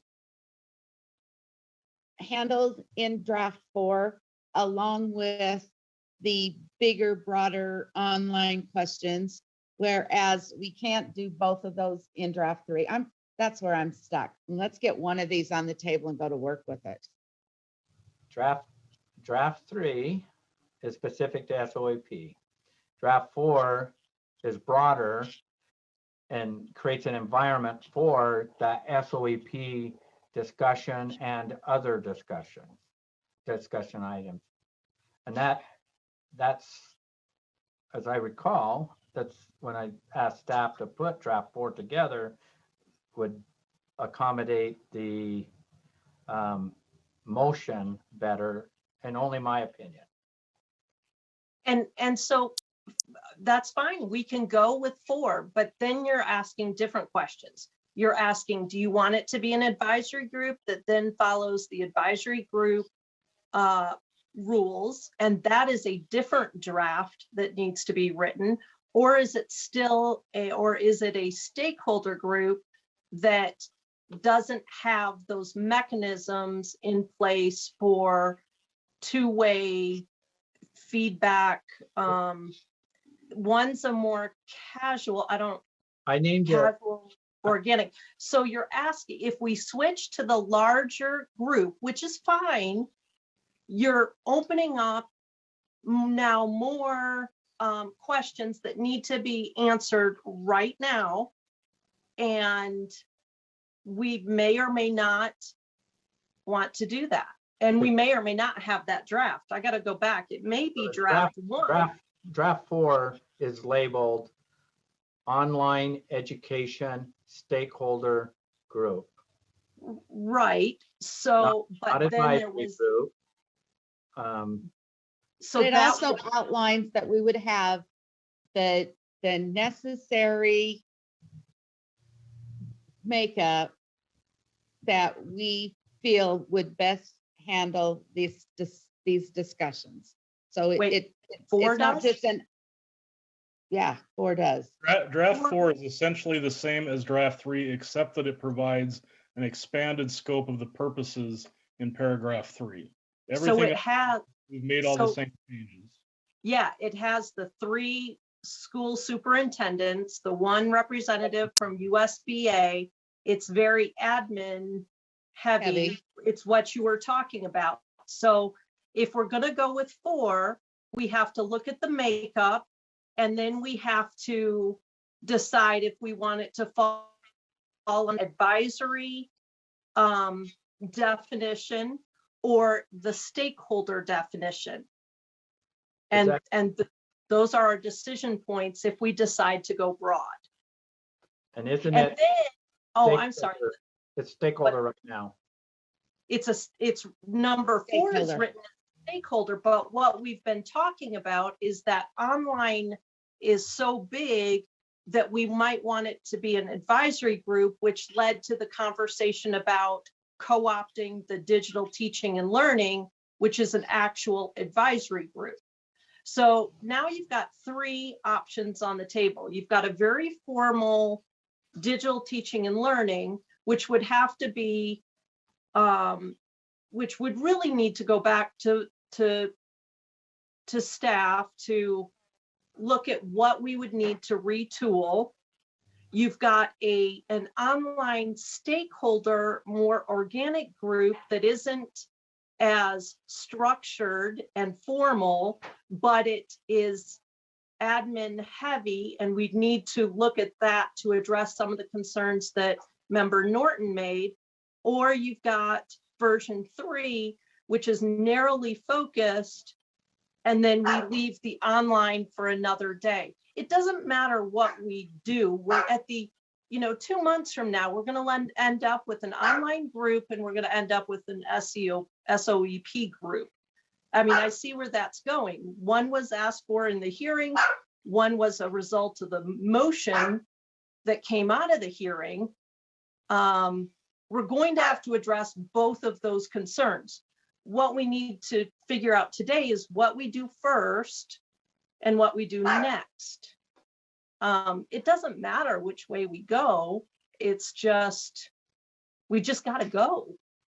Yep. Board members, I just want to make sure that there's 3 of us here that we've got all whatever background we can to make the best informed decision as we move forward. Director Thronston? Yes, thank you, Board Chair. I would like to be bold and make a recommendation. Having been in this space and know what we have and what we can do and what we can't do, I would love to say for my bold action, draft 3 for the SAOP group, and then a motion from the board to charge staff to coordinate with Dr. Cunningham to develop an online stakeholder group to address the concerns and kind of just the broadening of online education in our state, so that we would have 2 groups, one that focuses on SOEP as desired, and one that's also happening concurrently for online education. And their, DTL leadership, Todd, would be on both of those teams and can bring conversations from one group to the other as necessary. The draft 4, the issue with choosing 4 is the way that group is defined does not meet the needs of what online education would need to be. It would need to be a broader group than what we have for the SOEP group. And so keeping that stakeholder group dynamic is not going to be very functional for an online education group. So that would be my recommendation, would allow the board to proceed on. It's been 3 months since we've had this request from the superintendents. I'd love to see us be able to take some action. And draft 3 gets us there for SOEP, and the other shows the full board that action is being taken, but the representation of that group will be defined through coordination with Dr. Cunningham. That would be my recommendation, and I will be quiet now because I am Well, not. I've got one more for you. So with your recommendation, why can't we make a motion to the board to direct staff, and specifically you, Dr. Swanston, to form a SOAP working group coordinate with,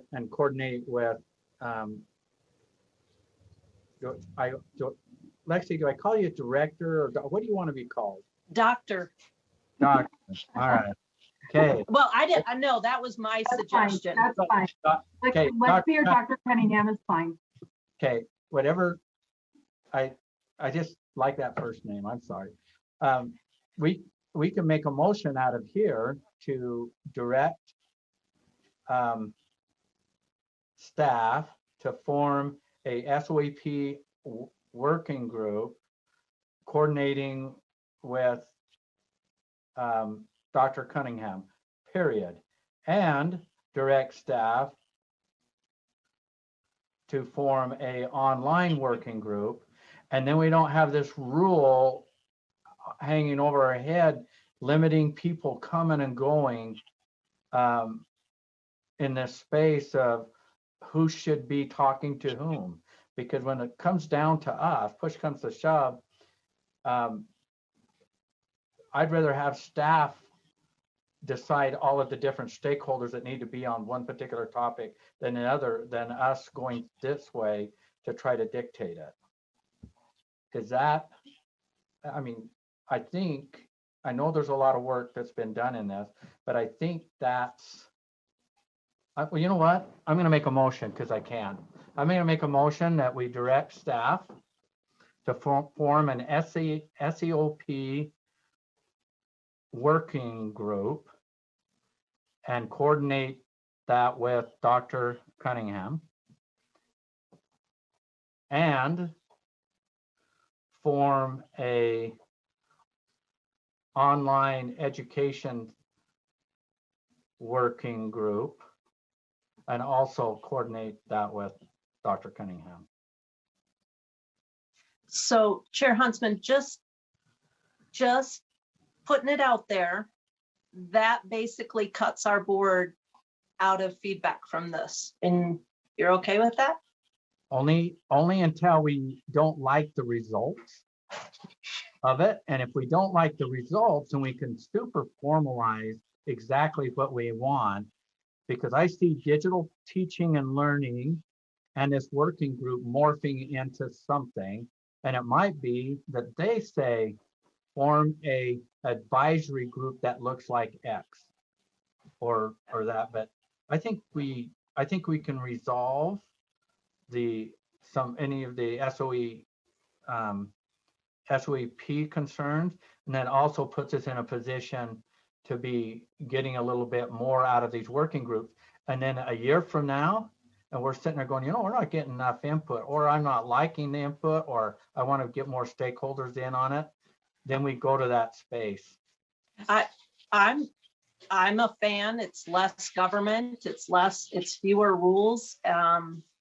I just, both of these, 3 and the other option is to approve both 3 and 4, and they both sunset after 2 years. The board can still act in the board meeting on 3 and 4 if they choose. Gotcha. Hey, I'm great with that. Turn it over to staff, direct them to work with Dr. Cunningham and move forward and get some of these questions answered that are swirling around. And then the board can weigh in on digital teaching and learning and see if they want to make adjustments to that very formal advisory group.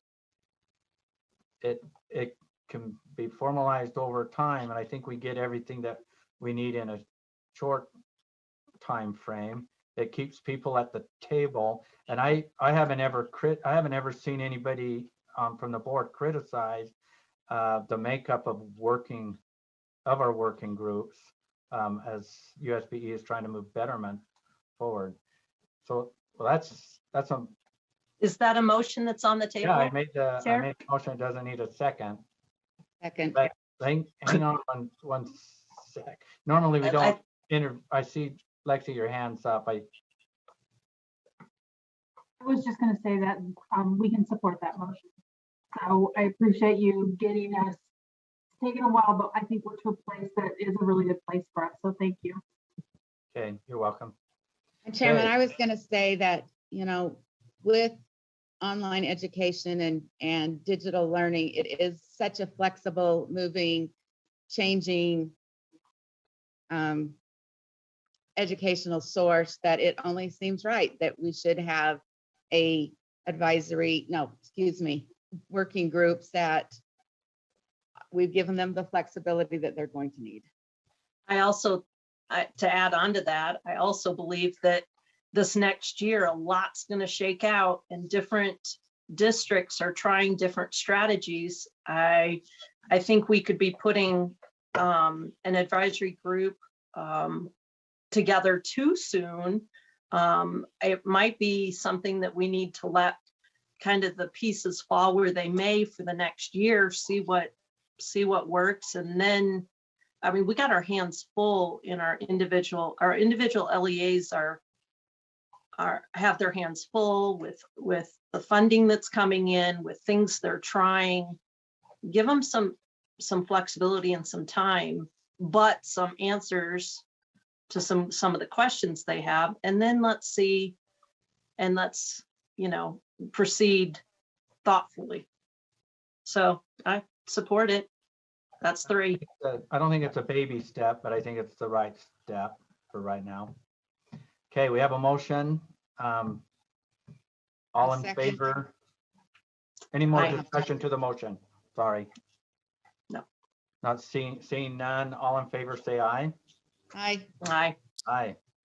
Hey, thank you, committee chair. I mean, I know you guys have been doing a lot of work all week and week before that and trying to get this into this perfect space. And I think the dialogue has been awesome and healthy and good. So thank you.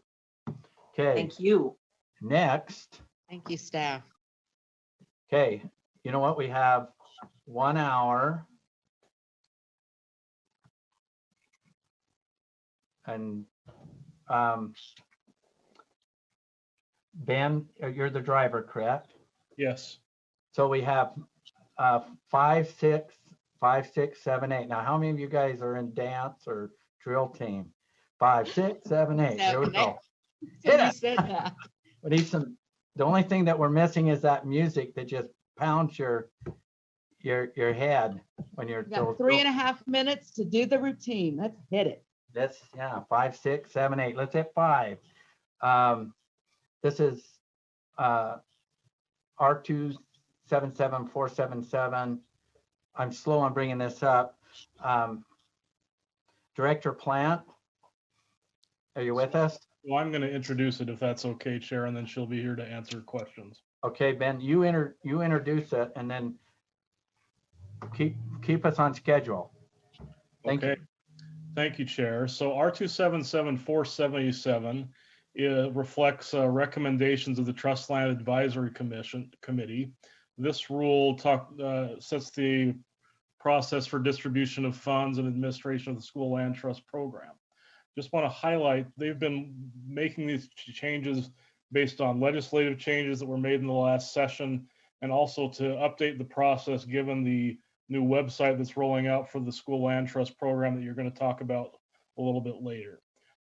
There are 2 drafts of this rule that are on your agenda. The TLAC, the Trust Land Advisory Committee, was a little concerned about the provision on lines 90 and 91 of draft 2, and Superintendent Coleman is here to speak to that, but that's the primary difference between the 2 rules. In the draft 2 would add the provision that the USDB Advisory Council may also serve as the school community council for USDB, instead of requiring them to have a separate school community council that complies with the general provisions. Other than that, the drafts are the same, and staff is here, can answer any questions you have about that, and Superintendent Coleman can speak about why they're asking for that exception.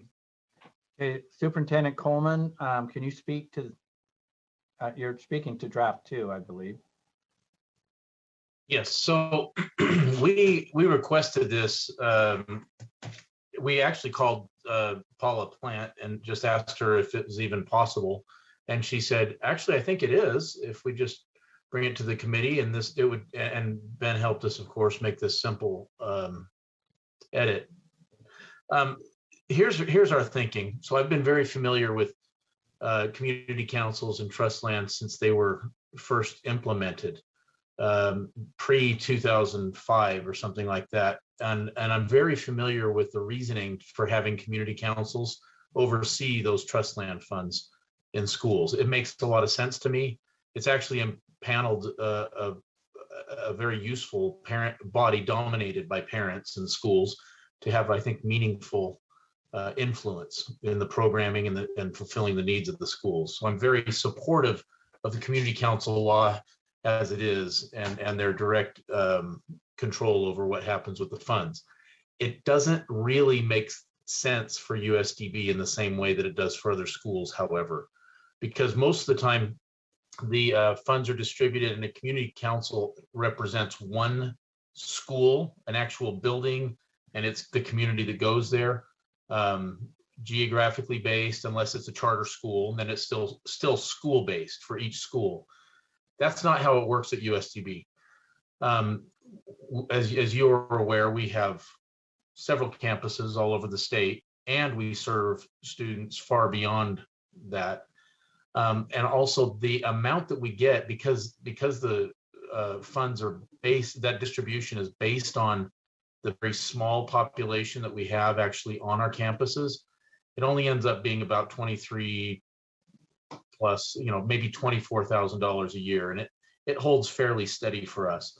So that pays maybe a fourth of a teacher's salary. We usually use it for other things that would be covered in our budget if we didn't even have the money, computers or a portion of some curriculum or something.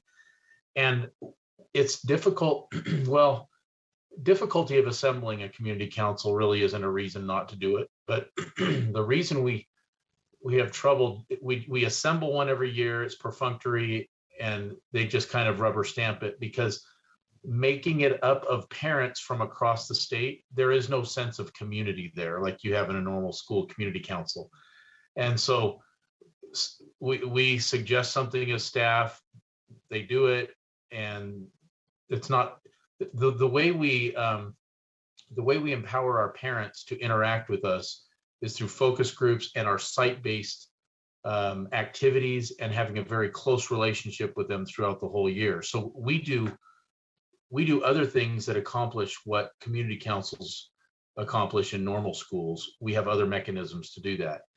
So our question was, instead of going through this perfunctory exercise outside of our parent empowerment and community work that we do in other very effective ways, we were just saying, can we combine these land trust funds with our enrichment funds, which are essentially $1 million a year, and this $24,000 is actually not much at all in comparison. But we have great oversight from our advisory council that actually does represent communities that we serve and stakeholders and so forth with these trust land funds that we have that no other school has. And we were thinking it would be nice if we could just include that in that amount, have them included with our enrichment monies, and that would address the unique nature of USDB. So that's the reason we made the request. Okay, Member Hart. Does your, and I'm sorry, what does your other group have the same makeup, and would they follow the same as required by, is everything the same? Would you be following all of the, what would be different about, I mean, why not just call your advisory group an SCC? So it is not the same. Our advisory council is made up of individuals from the blind community, from the deaf community, and individuals or their parents from that are deafblind, both, and other interested individuals from our community, including parents and so forth. But we don't have the same requirements like a community council of a school normally has to have a majority of parents and so forth. And it's focused just on that community for that actual building. Ours is district-wide, which in our case is statewide, which is not much of a community as far as interacting with each other all the time. And so it would be very different that way. The advisory council is not the exact same makeup, but for the purposes of trust funds, they are the ones that make recommendations to the board. So the board actually has, you have the ultimate oversight of that. And we think that's actually a more effective solution to oversight of these funds than putting together a community council that really doesn't support a community per se. I guess I'm asking the question wrong. How could the group that you have still comply with all the rest of the requirements in this law? The No, because posting of the plan, the. Oh, yes. Well, yes, they could. We do now. I mean, we comply with it now. The advisory council, we could file the reports and do the proper paperwork. Yes, actually, and so forth. But the only difference is the makeup of the group would not be this required in a community council. Okay. Member Norton? Yeah, I totally can see where you're coming from, but I do have a concern about at least a minimum or a required number of parents. I just feel parents are such an important part that there should be some parent representation on there. And I also had a question about, if you have unfilled, who is naming people on to your group? And is it an elected group or is it just an appointed group? Sorry. No. I'm sorry. The advisory council was originally in state statute, and it was meant to have meaningful oversight and to advise the board, the State Board of Education, and the administration on how USDB should run. And so that's a unique thing because of USDB.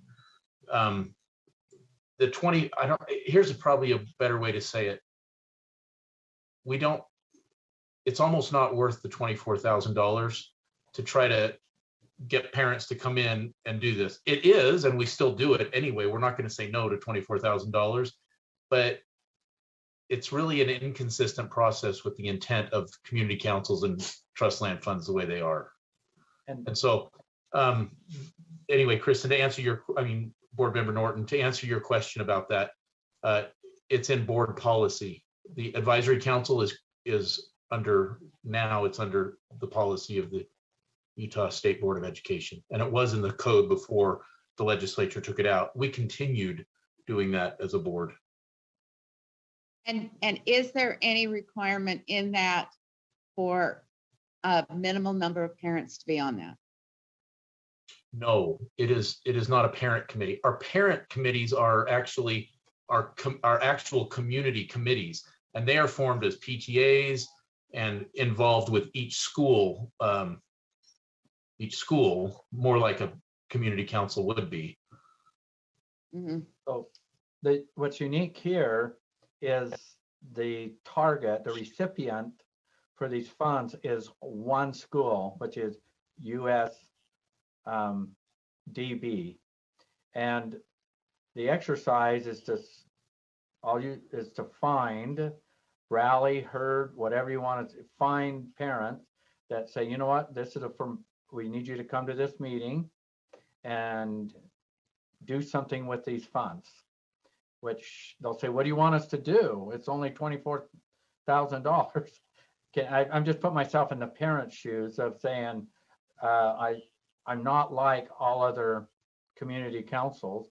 And yes, I'm coming in and I guess I'm going to say yes to something because I want to make sure that money gets put to good use, but they're not engaged in their elementary school or their middle school or their high school. They don't have a relationship with the principal and all that to say, okay, what are we going to do with 24,000 in this facility to move this betterment forward, is what I believe the superintendent is passing on to us that isn't worth it. I mean, isn't working. And from a parent's perspective, we'd have to ask ourselves, is that what we want parents to do to get in compliance, to be in a compliance situation, to receive this money and then put it into education? Is that? And I understand that, but to me, yeah, 24,000 is a lot of money. And I realize on your scale, it's not. But I am in a non-Title I school. And so, yeah, 24,000 is a huge amount of money for me. But I'm sorry, my my video froze there and I missed what you said. My whole computer shut down. Well, I'm back though. my point with this is twofold, that, you know, with your advisory committee, I mean, even if there is one parent on there, there's going to be a guaranteed parent source, because, you know, the whole point with the community councils is to encourage parental involvement in school and with the trust lands, et cetera. So that, you know, I have no problem with changing it just to let your advisory council do this. It's just that, you know, if by state law we have this community council organization and we're going to fold this in there, I feel like we should at least guarantee one member be a parent. Oh yeah, we always have parents. I'm sorry, I might not have been clear on that. We always have parents on the advisory council. We just don't always have a majority of parents like the community council statute requires. I'm sorry. I'm good with that. Yeah. And that is my concern as well. I mean, we're asking plenty of parents to come in for 24,000 at plenty of smaller schools all over the state. Yes, they're coming to their community, but I don't necessarily think it's fair to say that a parent of a student at USDB would not be interested in forwarding the mission of the school. I started wondering why we weren't talking about adding parents to the advisory group. It does need parent involvement, but you're saying that it doesn't necessarily meet the makeup that the school land trust. My problem is if we just change that one line, you're still obligated to all the rest of the lines in the policy.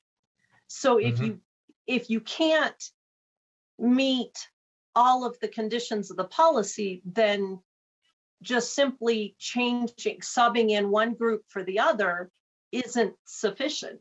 It doesn't, you're then just saddling yourself with even more problems.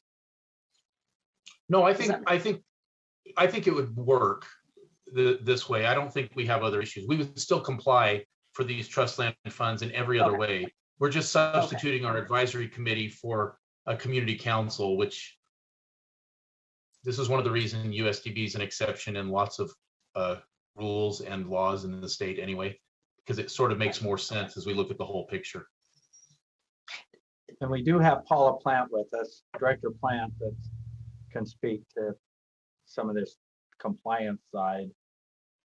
If you board members, you have a question. Can we have her? Can I ask a question of her, Chair? Yes. Director Plant, are you with us? Director Plant. I am.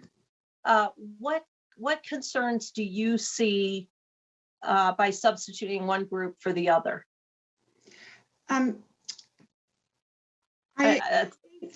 think the need probably for the schools for the deaf and blind is a little bit different. They're trying to make sure that there's representation for all of the different students with special needs are represented on the committee. I think the concern of the advisory committee pretty much have been addressed by the letter that the superintendent wrote. The problem is that the council, the advisory group, didn't have an opportunity to meet again before this came to the board. The main concern was that there wouldn't be parents on the council. That was their primary concern. So the difference, the way the rule change is written is just that it would substitute that advisory committee that already has work to do at the school for a school community council that would do just that one thing. It doesn't change anything else, any of the other requirements of the council. The way it's written right now, it doesn't change any of that. They would be still required to do everything that a school community council does. That answered your question. Yes, that's great. Chair, we're also addressing, there are other changes besides the USDB. That's just the difference between the two versions that we're considering, correct? So if we move off that, can we ask some other questions about changes that are being, yeah, okay. Well, you can go right to Ben to go back to the rule. Okay. I wanted to just bring Director Plant in because of the compliance piece, and they're really rigid on how dollars are spent, procedure, dot the I's, cross the T's, etc. And so thank you, Director Plant, on this, speaking on this. So Ben, let's go to the rule. And we can stay in draft too, because the only change is that one piece. So can you speak to the changes that are in here, or do you have questions about the changes to the rule? I do. Okay. I do too. So board member Hart, what lines do you want to talk? First of all, lines 107. Why is there a suggestion to change from, isn't in the law, doesn't it say October 20th? Why does 107 now change that to October 1st?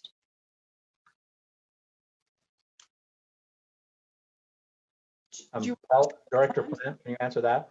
Yeah, I can. Actually, the law does still say October the 20th. It doesn't say it's that day. It says up to October the 20th. And that date was there because that was when the final report needed to be submitted, and everything that happened in the fall could happen at the same date. Since the final report is now not going to be submitted until January, we have had councils who have said, we would like to have had training before sometime in November, but because of the process that you don't submit names on the website until the 20th, or the posting at the school, we don't have access to their information to invite them. So they have asked that we move that date up so that they could get training at an earlier date. That's really the reason for moving it up. If you want to move it back to October 20th, we certainly can live with that. So Director Plant, can you speak to who they are, to your group there too? Okay, so so do you want me to speak to who's on the advisory committee? Well, just the fact that it's an advisory committee's recommendation and how, when you say okay. That. All right, so this was a discussion that we had over the course of the past year. It was their recommendation that we move that date up, primarily so that training for councils could happen before November. That's really the issue. Do you have a follow-up, Board Member Hart? I'm just, as someone that deals with these dates, I'd like them consistent. And when I go to the law and it's one thing, and I go to the policy and it's another, and they change, it's not user friendly. It's problematic. And I understand, like cognitively, I understand why you would want that and it's more convenient, but gosh, it's October 20 in the law. I don't know that you're really gaining much by adding another date in there to keep track of. I wish they were consistent. It's just, I don't know. It may not even be something. I just wondered what we seem to have thrown a lot of dates out there and had a lot of shifting dates for land trust in the last 3 to 5 years. And so I just wondered what the rationale was there. Thank you. Did you have questions on other lines? Yeah, I actually, do charter principals have to be certified by licensed by the state? Director Plant? I know that seems random, but I just think we should be consistent, and I'm not sure that they have to have I realize that there may not, I don't know. Okay. Does Superintendent, Director Bronson know? you gonna weigh in on this? Yeah, they do not have to be, thank you, Chair Huntsman. Hey, everybody, just been watching behind camera. Happy Friday afternoon. They do not have to be licensed. Okay, so then can we make the adjustment on line 64? Or do we not need to, because are they not considered a principal, they're considered a director?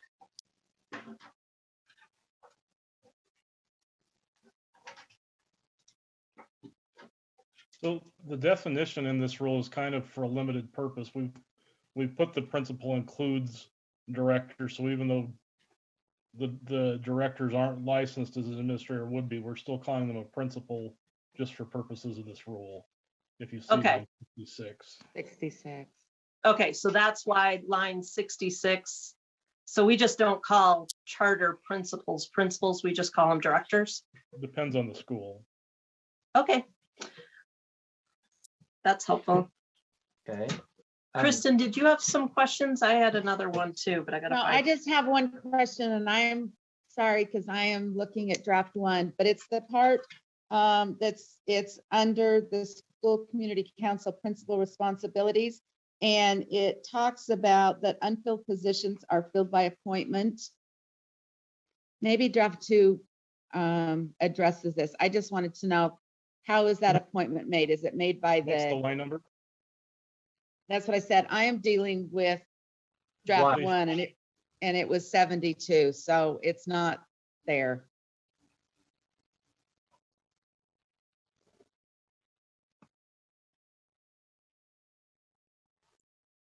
You'll get there.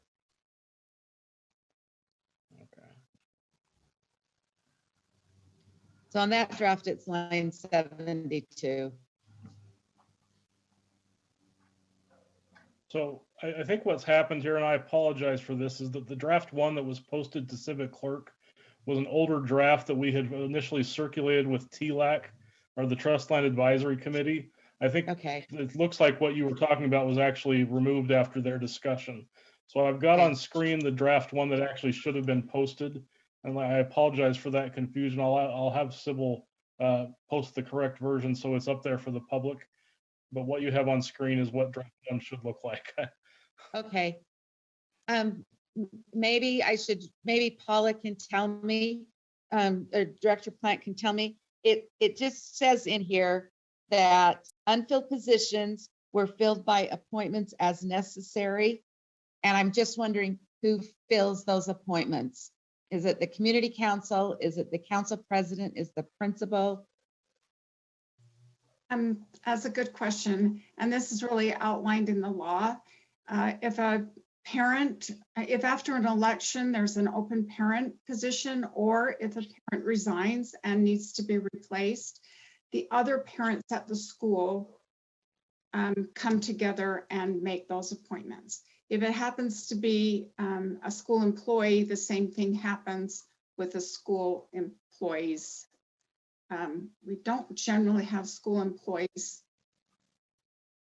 in that position, but it happens frequently with parents. Okay, thank you so much for that information. Sure. And thanks for the catch. Member Hart, you had some other questions?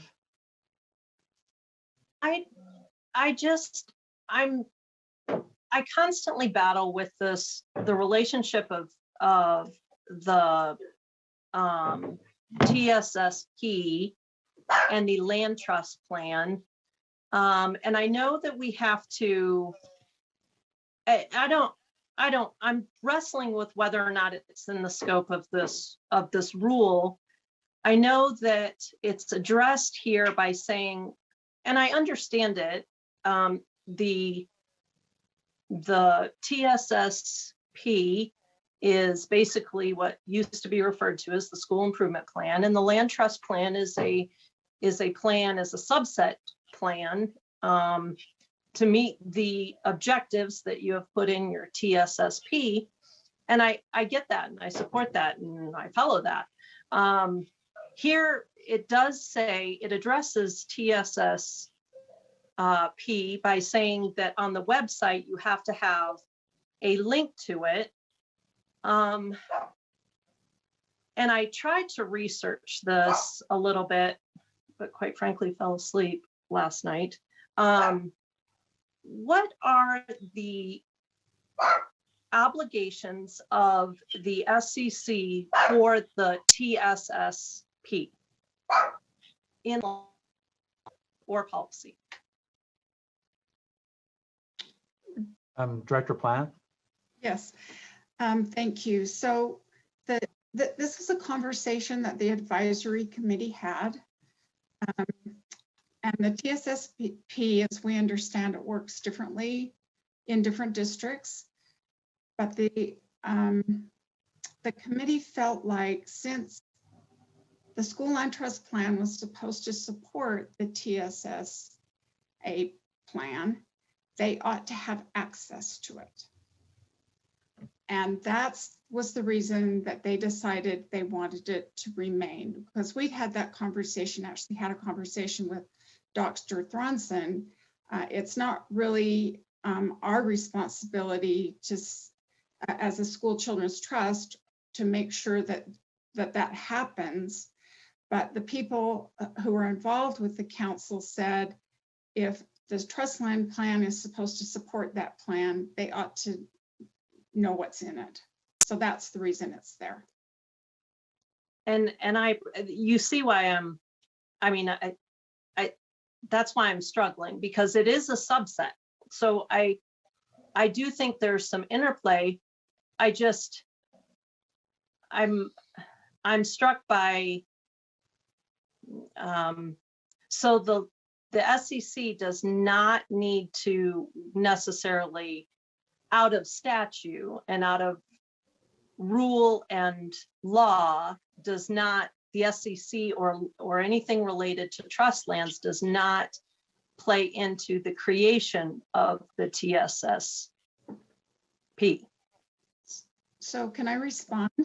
Yes, please. Okay, so actually in the law, the TSSP does require that the council provide input to the principal before the principal prepares the TSSP plan. So they don't approve it. It's different than the school improvement plan. The school improvement plan, they actually were supposed to approve. This they don't approve, but they are supposed to provide input. Okay, and the reason, I guess I should be more clear about why I'm in my space, I'm wanting to streamline. I'm wanting things to make more cohesive sense. If there is an obligation that has been given to the SEC,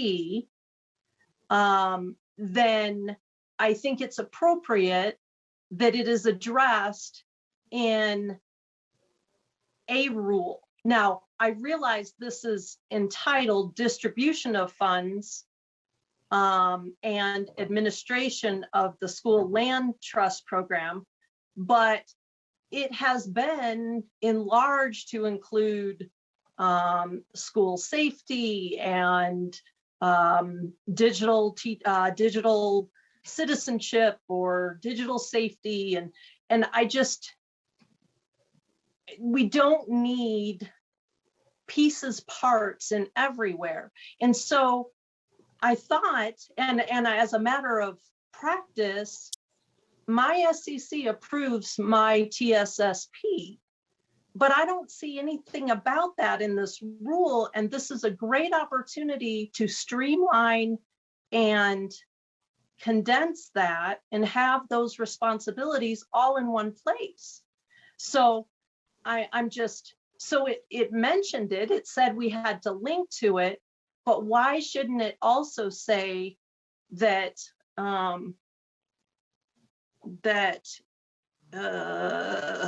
when it talked about the other things that a council does, why is it not listed there? Okay, thank you. I think Deputy Superintendent Stallings may have an answer here. So her hand's been raised. Sorry, I was waiting for a pause. Oh, yeah, I don't pause well. No problem. Good afternoon, committee members. Angie Stallings, Deputy Superintendent of Policy. So you are correct. Well, both of you have been correct about what you're saying. As Paula stated, the statute requires a principal to solicit input from your school community council, but it does not require approval like the school land trust plan. You also mentioned some other duties that have been assigned to SCCs. And I would just say that these things have happened over time through different pieces of legislation that were separate from the school land trust program. So, for example, the digital citizenship, as you mentioned, I remember when that bill passed, the person who ran it had a family member who was on an SCC and thought that that SCC would be a great resource or a great group to have brought up to speed. And I agree with you that in Canyon School District, I think they also rely on SCCs to do more than is perhaps required in code. And that's an LEA's choice. If they want to rely on their SCC to do other things, like I think they also do the safe walk routes. Anyway, there's a lot, and that might actually be required in code. At least I know it's something that they do in Canyon School District. So I think you bring up a good point, which is, should there be a separate rule that states how everything an SCC does, which is a little different than the school land trust program. And this rule really, as well as 491, they're just about the school land trust program. And so that's an idea to have a separate school community council kind of rule or requirement, but the reason why you see it here is because really SCCs were first created or established related to this program. That has always been their core function, and they started there. And then because they were such a great idea, or people saw that it was a small group that has more parents on it than administrators or teachers, other legislators have used that group or said, oh, we have these SCCs or Charter Trust Land Council, let's use that for this. So I just mostly wanted you to kind of have, it's been an evolution. I wouldn't say it's been a coordinated effort. It could be coordinated. I will tell you that when the TSSP came into existence, the Teacher and Student Success Program came into existence, we at USBE were trying to eliminate some redundancies with plans, but at the end of the day, the school land trust plan is very different than the TSSP, and some legislators wanted more input from the SCC, the school community council. Other legislators really wanted it to be principle driven, and again, the USBE or the board, we were not behind that legislation. It wasn't something that the board established, requested, or had a lot of influence in. It was very much something that was pushed by LEAs, I would say more the school districts than the charter schools. And so when you see some of that, we raised those issues of the overlap of different plans, and a couple of plans were eliminated at that time. There used to be a K-3 reading plan, improvement plan that we got rid of and kind of rolled that into the TSSP. Anyway, I just want, we have worked on this, and you were not the first person to raise this as an issue. What we could do moving forward, you could have a separate rule about SCCs. I don't know that putting other things into this rule is the right place, because this rule is just about the school land trust program. So Angie, on this particular subject, I'm just looking at our clock too, and this is a great discussion too. But if we have something proposed, I mean, if there's a proposed betterment and that could go into this, but it's going to take quite a bit of work, we can amend it when it gets to our board.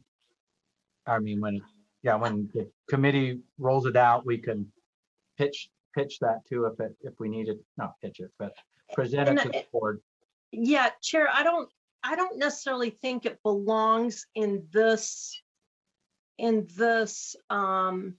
rule, but I am struggling because this is a perfect example of the redundancies. The right hand doesn't know what the left hand has told our schools we need to be doing. And I'm not addressing, and I'm not criticizing what my own district is adding to SECs. It makes sense, a lot of the things. I'm talking about just the ones in that have come down through rules or statute. At the end of the day, I don't think it's going to go into this rule, but it has to be brought up somewhere. And every rule that we talk about touches on it. So in this case, this very specific trust land rule does mention the TSSP that came out of the TSSA. So we just, at some point, there is where our problem is with people saying, you know, our practitioners saying, you're killing us. I mean, yes, we did away with the reading plan, but we added a positive behavior support plan, and we added a school safety plan, and we added, you know, and so at some point we need to bring those together, or else we're never going to solve the problem of and no rule actually addresses it, but every rule touches on it.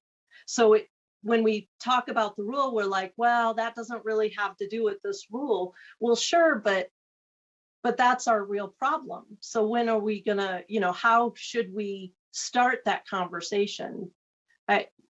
I don't know where it fits, but we've got to figure out where we can start talking about it.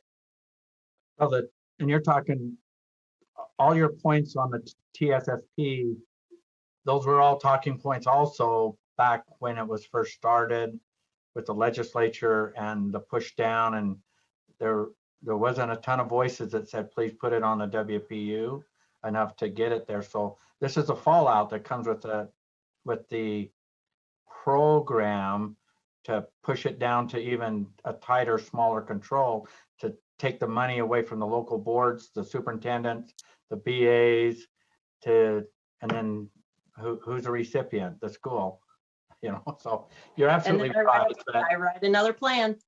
And so, this is the beginning of many of those discussions, Board Member Hart, as we get into rules of engagement.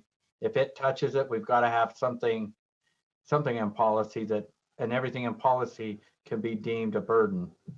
So right. I mean, I'd like to go ahead and make a motion to oh shoot, I had it on the screen, and then to make my point, I closed out of it. Hold on.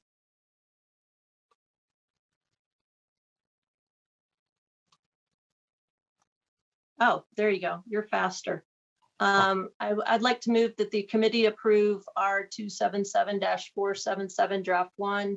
Wait, 2. Which is the draft with the change? Draft 2 if you support the USDP proposal. Draft 2 on first reading and forward to the board for approval on second and final reading. Okay, discussion to the motion. Seeing none, the motion before the committee is that the committee approve R277-477 draft 2 on the first reading and forward to the board for approval on second and final reading. All in favor say aye. Aye. Aye. Those opposed? Voting is unanimous. Okay, Ben, Nick, what's our next one? Hey, thank you. Good discussion. Thank you. Superintendent Coleman, you're welcome to stay with us to the very end if you'd like. If not, have a great weekend. I appreciate that. I'm going to go catch a lacrosse game.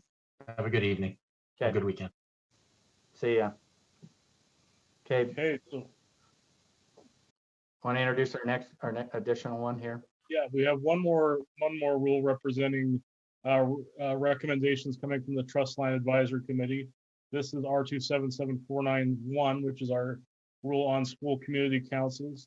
They have made the recommendations based on the same reasons as the other, with the new website coming on board and with legislative changes. And we'd be happy to answer any questions that you have about the TLAC recommendations in this rule. Questions, comments?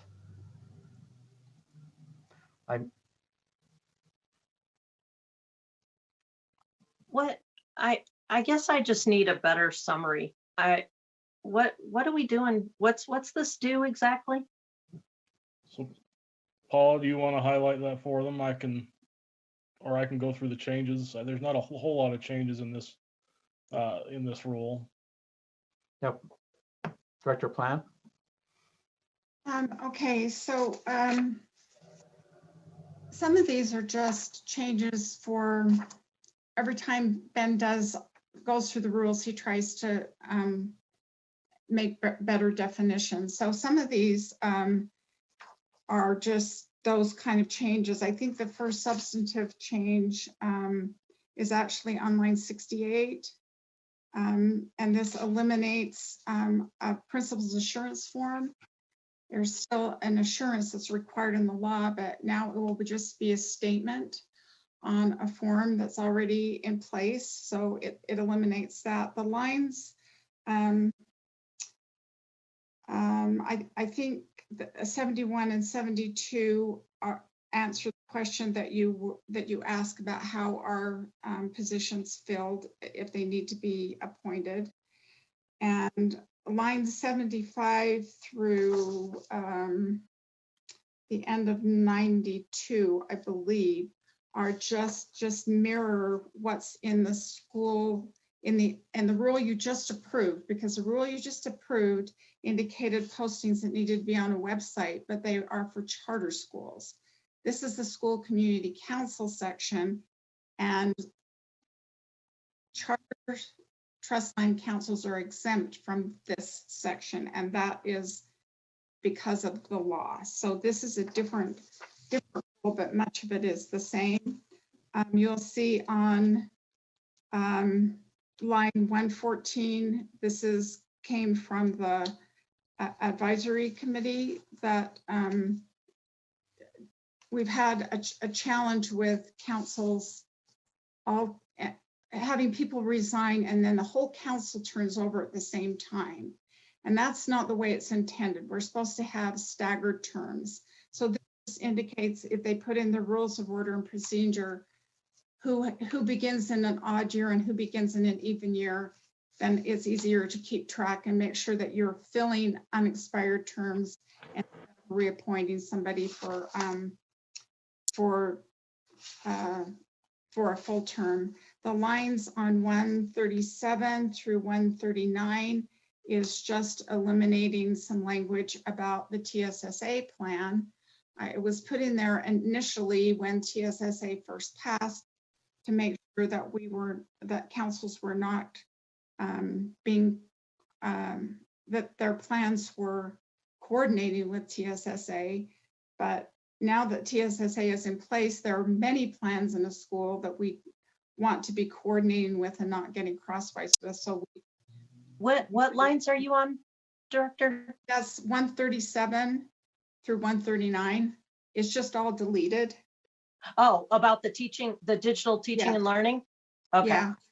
And then the final changes are on 145 through 147.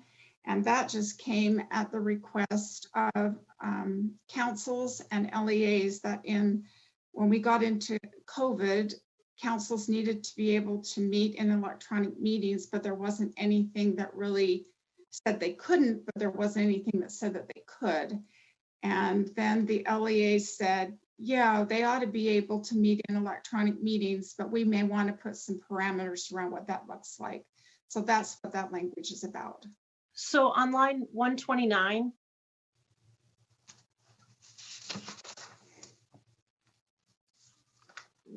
Yes. Why was safety principles and practices added?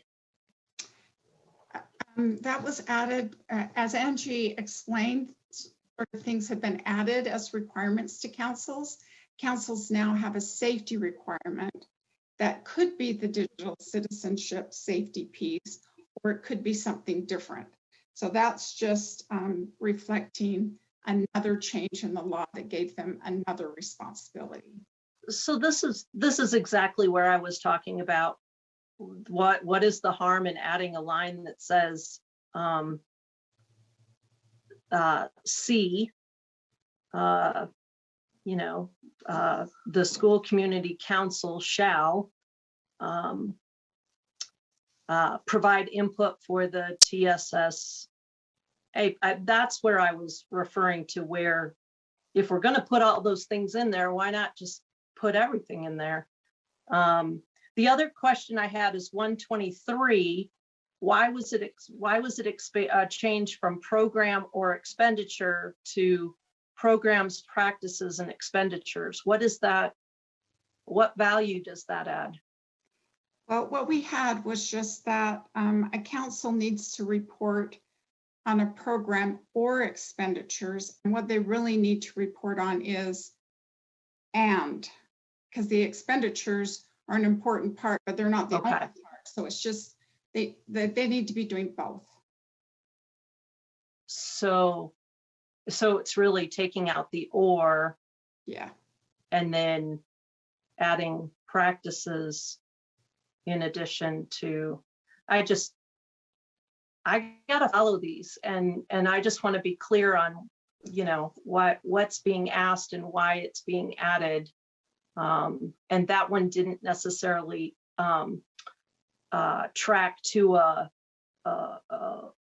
subsection or other policies. So I wanted to understand where that was coming from as well. That's all my questions. Ben, do you want to go back up to where a proposed motion might be?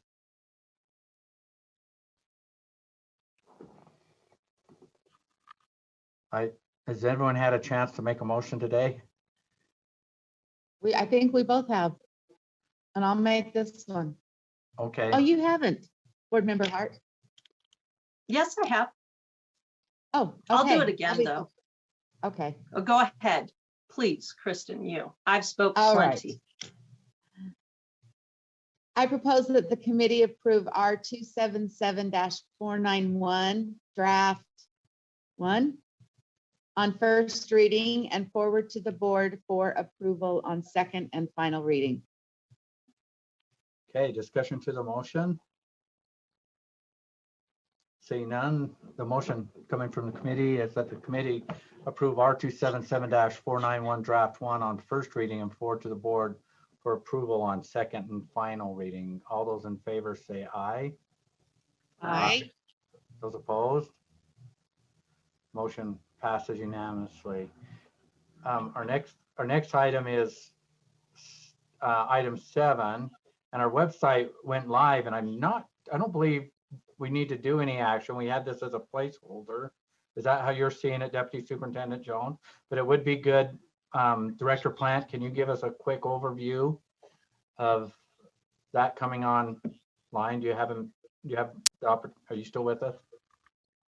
Yes, I think that's the answer, is that we've been working really hard to get the school plan up so that that process could move forward and councils could complete their work and LEAs could do the approval so that we can get the money out to the schools. And it was put up live last night. Natalie Gordon has been busy today putting in the distributions because it was live, but there weren't distributions in there for them to make their plans about. So she's been busy doing that today and completed that work just within the hour. We sent an email out to all of the principals so that they and the LEAs so they're aware that it's online and ready to go. And the only other thing that I just want to thank everybody who's been involved in this. The developers have been working around the clock for the past 6 weeks to make this happen. And we're just grateful to everyone who's been involved to try and push it forward so that we could get it out to the schools.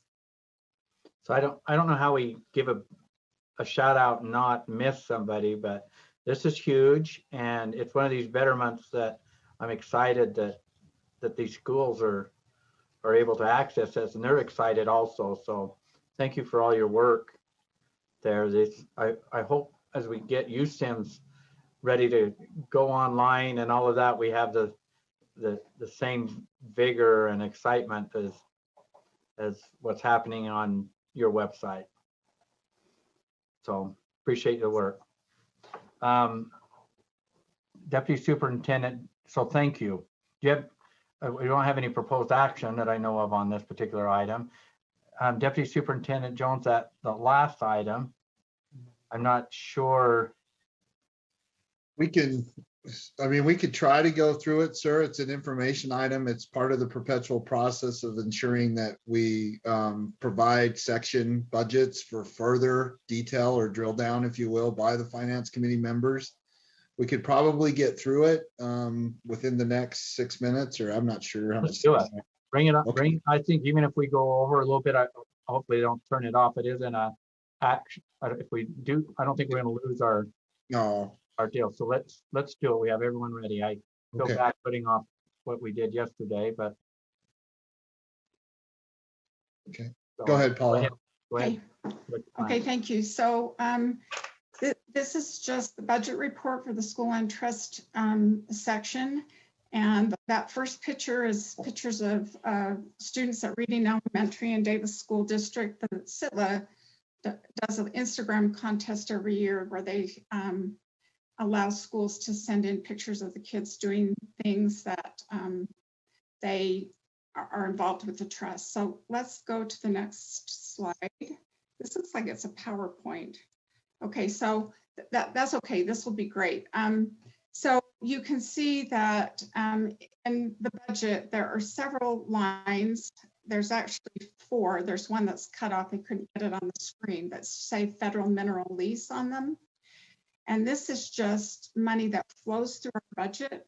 I thought you might want to understand that what that is when the Grand Staircase Escalante National Monument was created,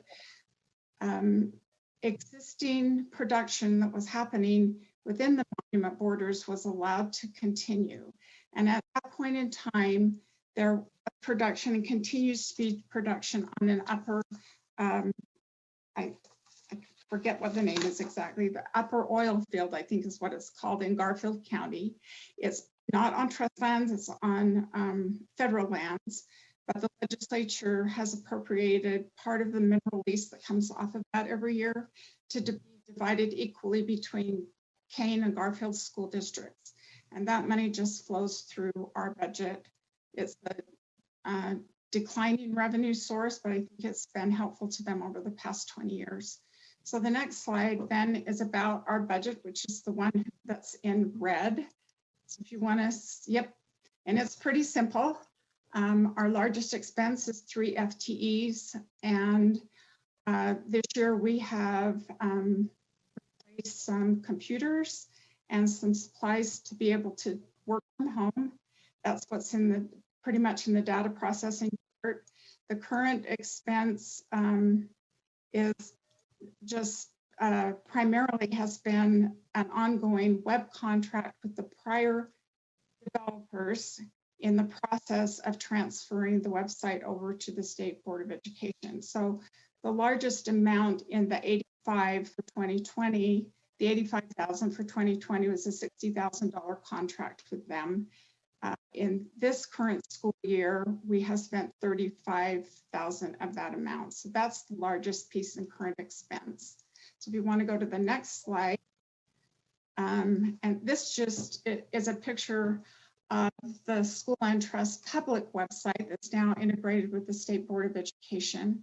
And this explains the funding for the website. So the State Board of Education actually appropriated $650,000 out of the carryover mineral lease discretionary funds for the rebuild of the site. The $569,960 is the amount that we had remaining for this fiscal year. This is showing expenditures and what's remaining. It's from a month ago, and we've had a lot of overtime and a lot of work. What I understand is remaining in the budget is about $100,000 to complete the work, which my quick math indicates that that would be enough for 2 programmers to finish out the year.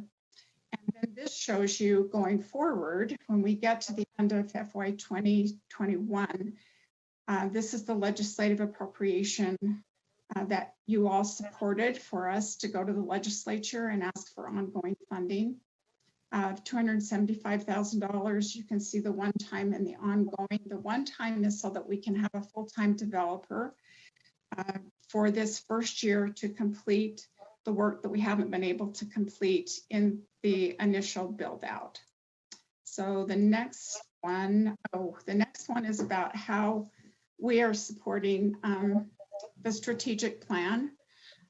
We've already kind of talked a little bit about the safety requirement that councils have. They actually are supposed to have a conversation every year with the administration about how the administration is working to keep kids safe, both in real life and on the internet. And the councils are supposed to prepare a plan to do something to support or help that effort. In addition, we encourage councils that are going to do before, after school, summer programs to work with child nutrition. So the next slide will show you, just want you to be aware that the early learning, effective educators and leaders in personalized teaching and learning is pretty much wrapped up in this slide that shows how much money is being spent, or this percentage of money that's being spent currently for people. So that would be for teachers, for aides, for specialists. And it ends up being about 70%. That orange is for professional development and the gray is for travel, which about half of it ends up being for professional development. The other is obviously for field trips. Now these numbers are 2 years old because I don't yet have numbers from last school year. But in this process, we have home visits are allowed in the program. There are all-day kindergartens are sometimes provided through this program. There's mentoring for teachers that happens through PLCs. Counselors are now appropriate through the program. And there's considerable amount of professional development. We see increasing specialists for reading, math, and science. So you can see that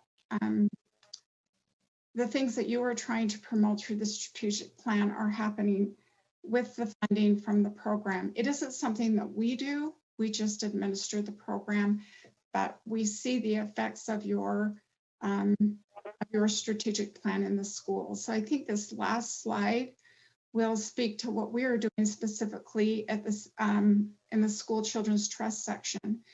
We have a individual, Karen Rupp, who will be retiring in a couple of months.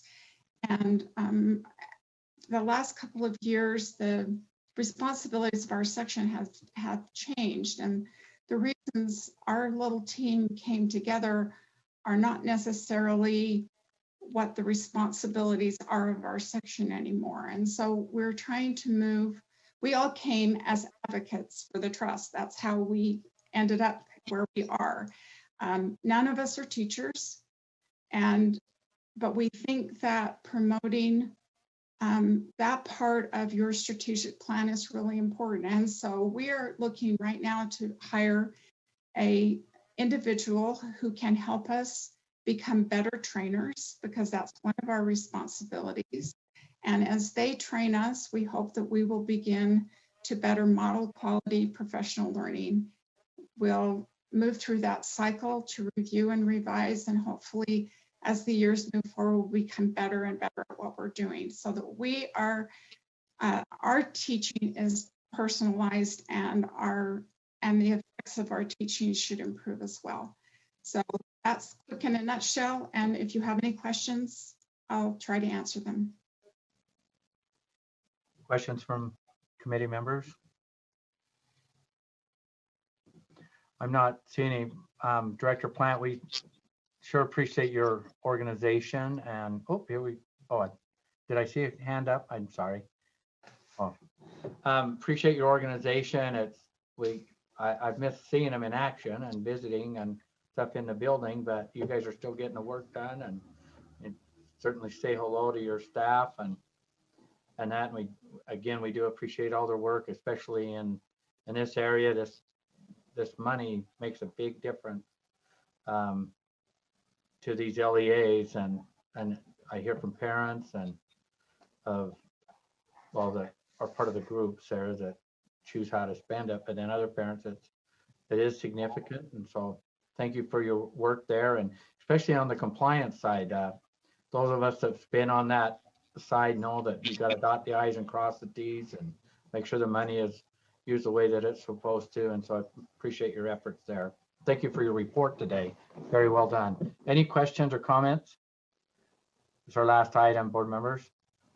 Yeah, so I have the same thoughts that Chair Huntsman did. I can't imagine having a 40% compliance rate on something, because things that I have to comply with, like land trust, if I'm not 100%, man, heads are rolling. So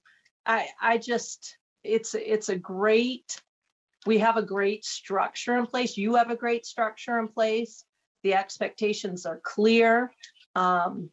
Most of my frustration is just if everybody else knew everything that an SCC does, then we would have a lot fewer complaints about parent involvement in schools, because they're heavily involved in, let me count the ways. And it starts with SCC. And there are so many good things being done there. I'm deeply appreciative of the money, and I want to make sure it's spent properly. And I guess my only question is, what is the next step for the website? Is that, I just, during this meeting, got my email that says that I can now go on and put my plan on. What else are we waiting on for the website? May I respond? Yes, please. Okay, so there are a few things left still in this contract year. We need to have the ability for councils to put in their amendments to their current year plan. So that will be the next thing. As you have been aware in the past, usually we have emails that are going to principals that say, this has been approved, or you need to make changes to your plan. Those emails all need to be built into the system. So that will be the thing that will happen next after that. And then there is an assurance form that the districts fill out. And so there's a couple of things like that. I failed to tell all of you that actually Board Member Hart helped us with testing this week and provided some amazing, really helpful feedback. And we're really grateful to her for that. And some of my answers to her questions were, that's going on our list of to do in 22. And we have quite a long list of what needs to happen in 22. So. And I I co-opted. Thank you for the opportunity to give feedback in that way. Like I said, my voice is just one voice. And it was certainly just my thoughts. They were no directives or expectations or anything like that. But I was so appreciative that I was able, and I learned so much that I did not know ahead of time. So that was a very valuable experience for me. And like I said, I actually co-opted that. I now have a list for the state board.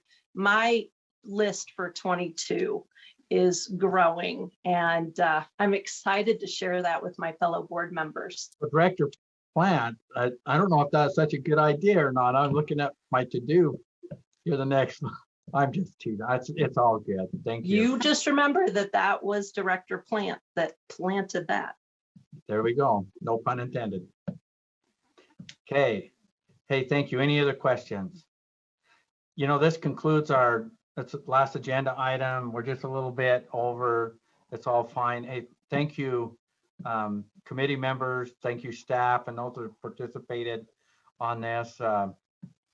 Good way to wrap up a couple days of state meetings.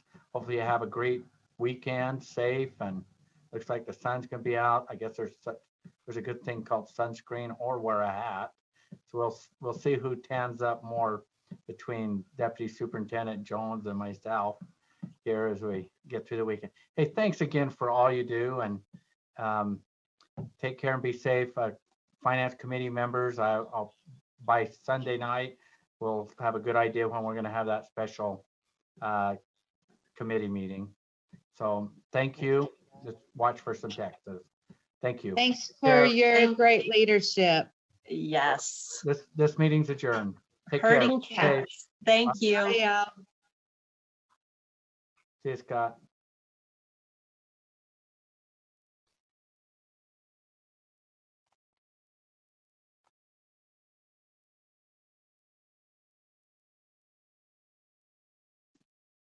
Hey, Cam, are you there?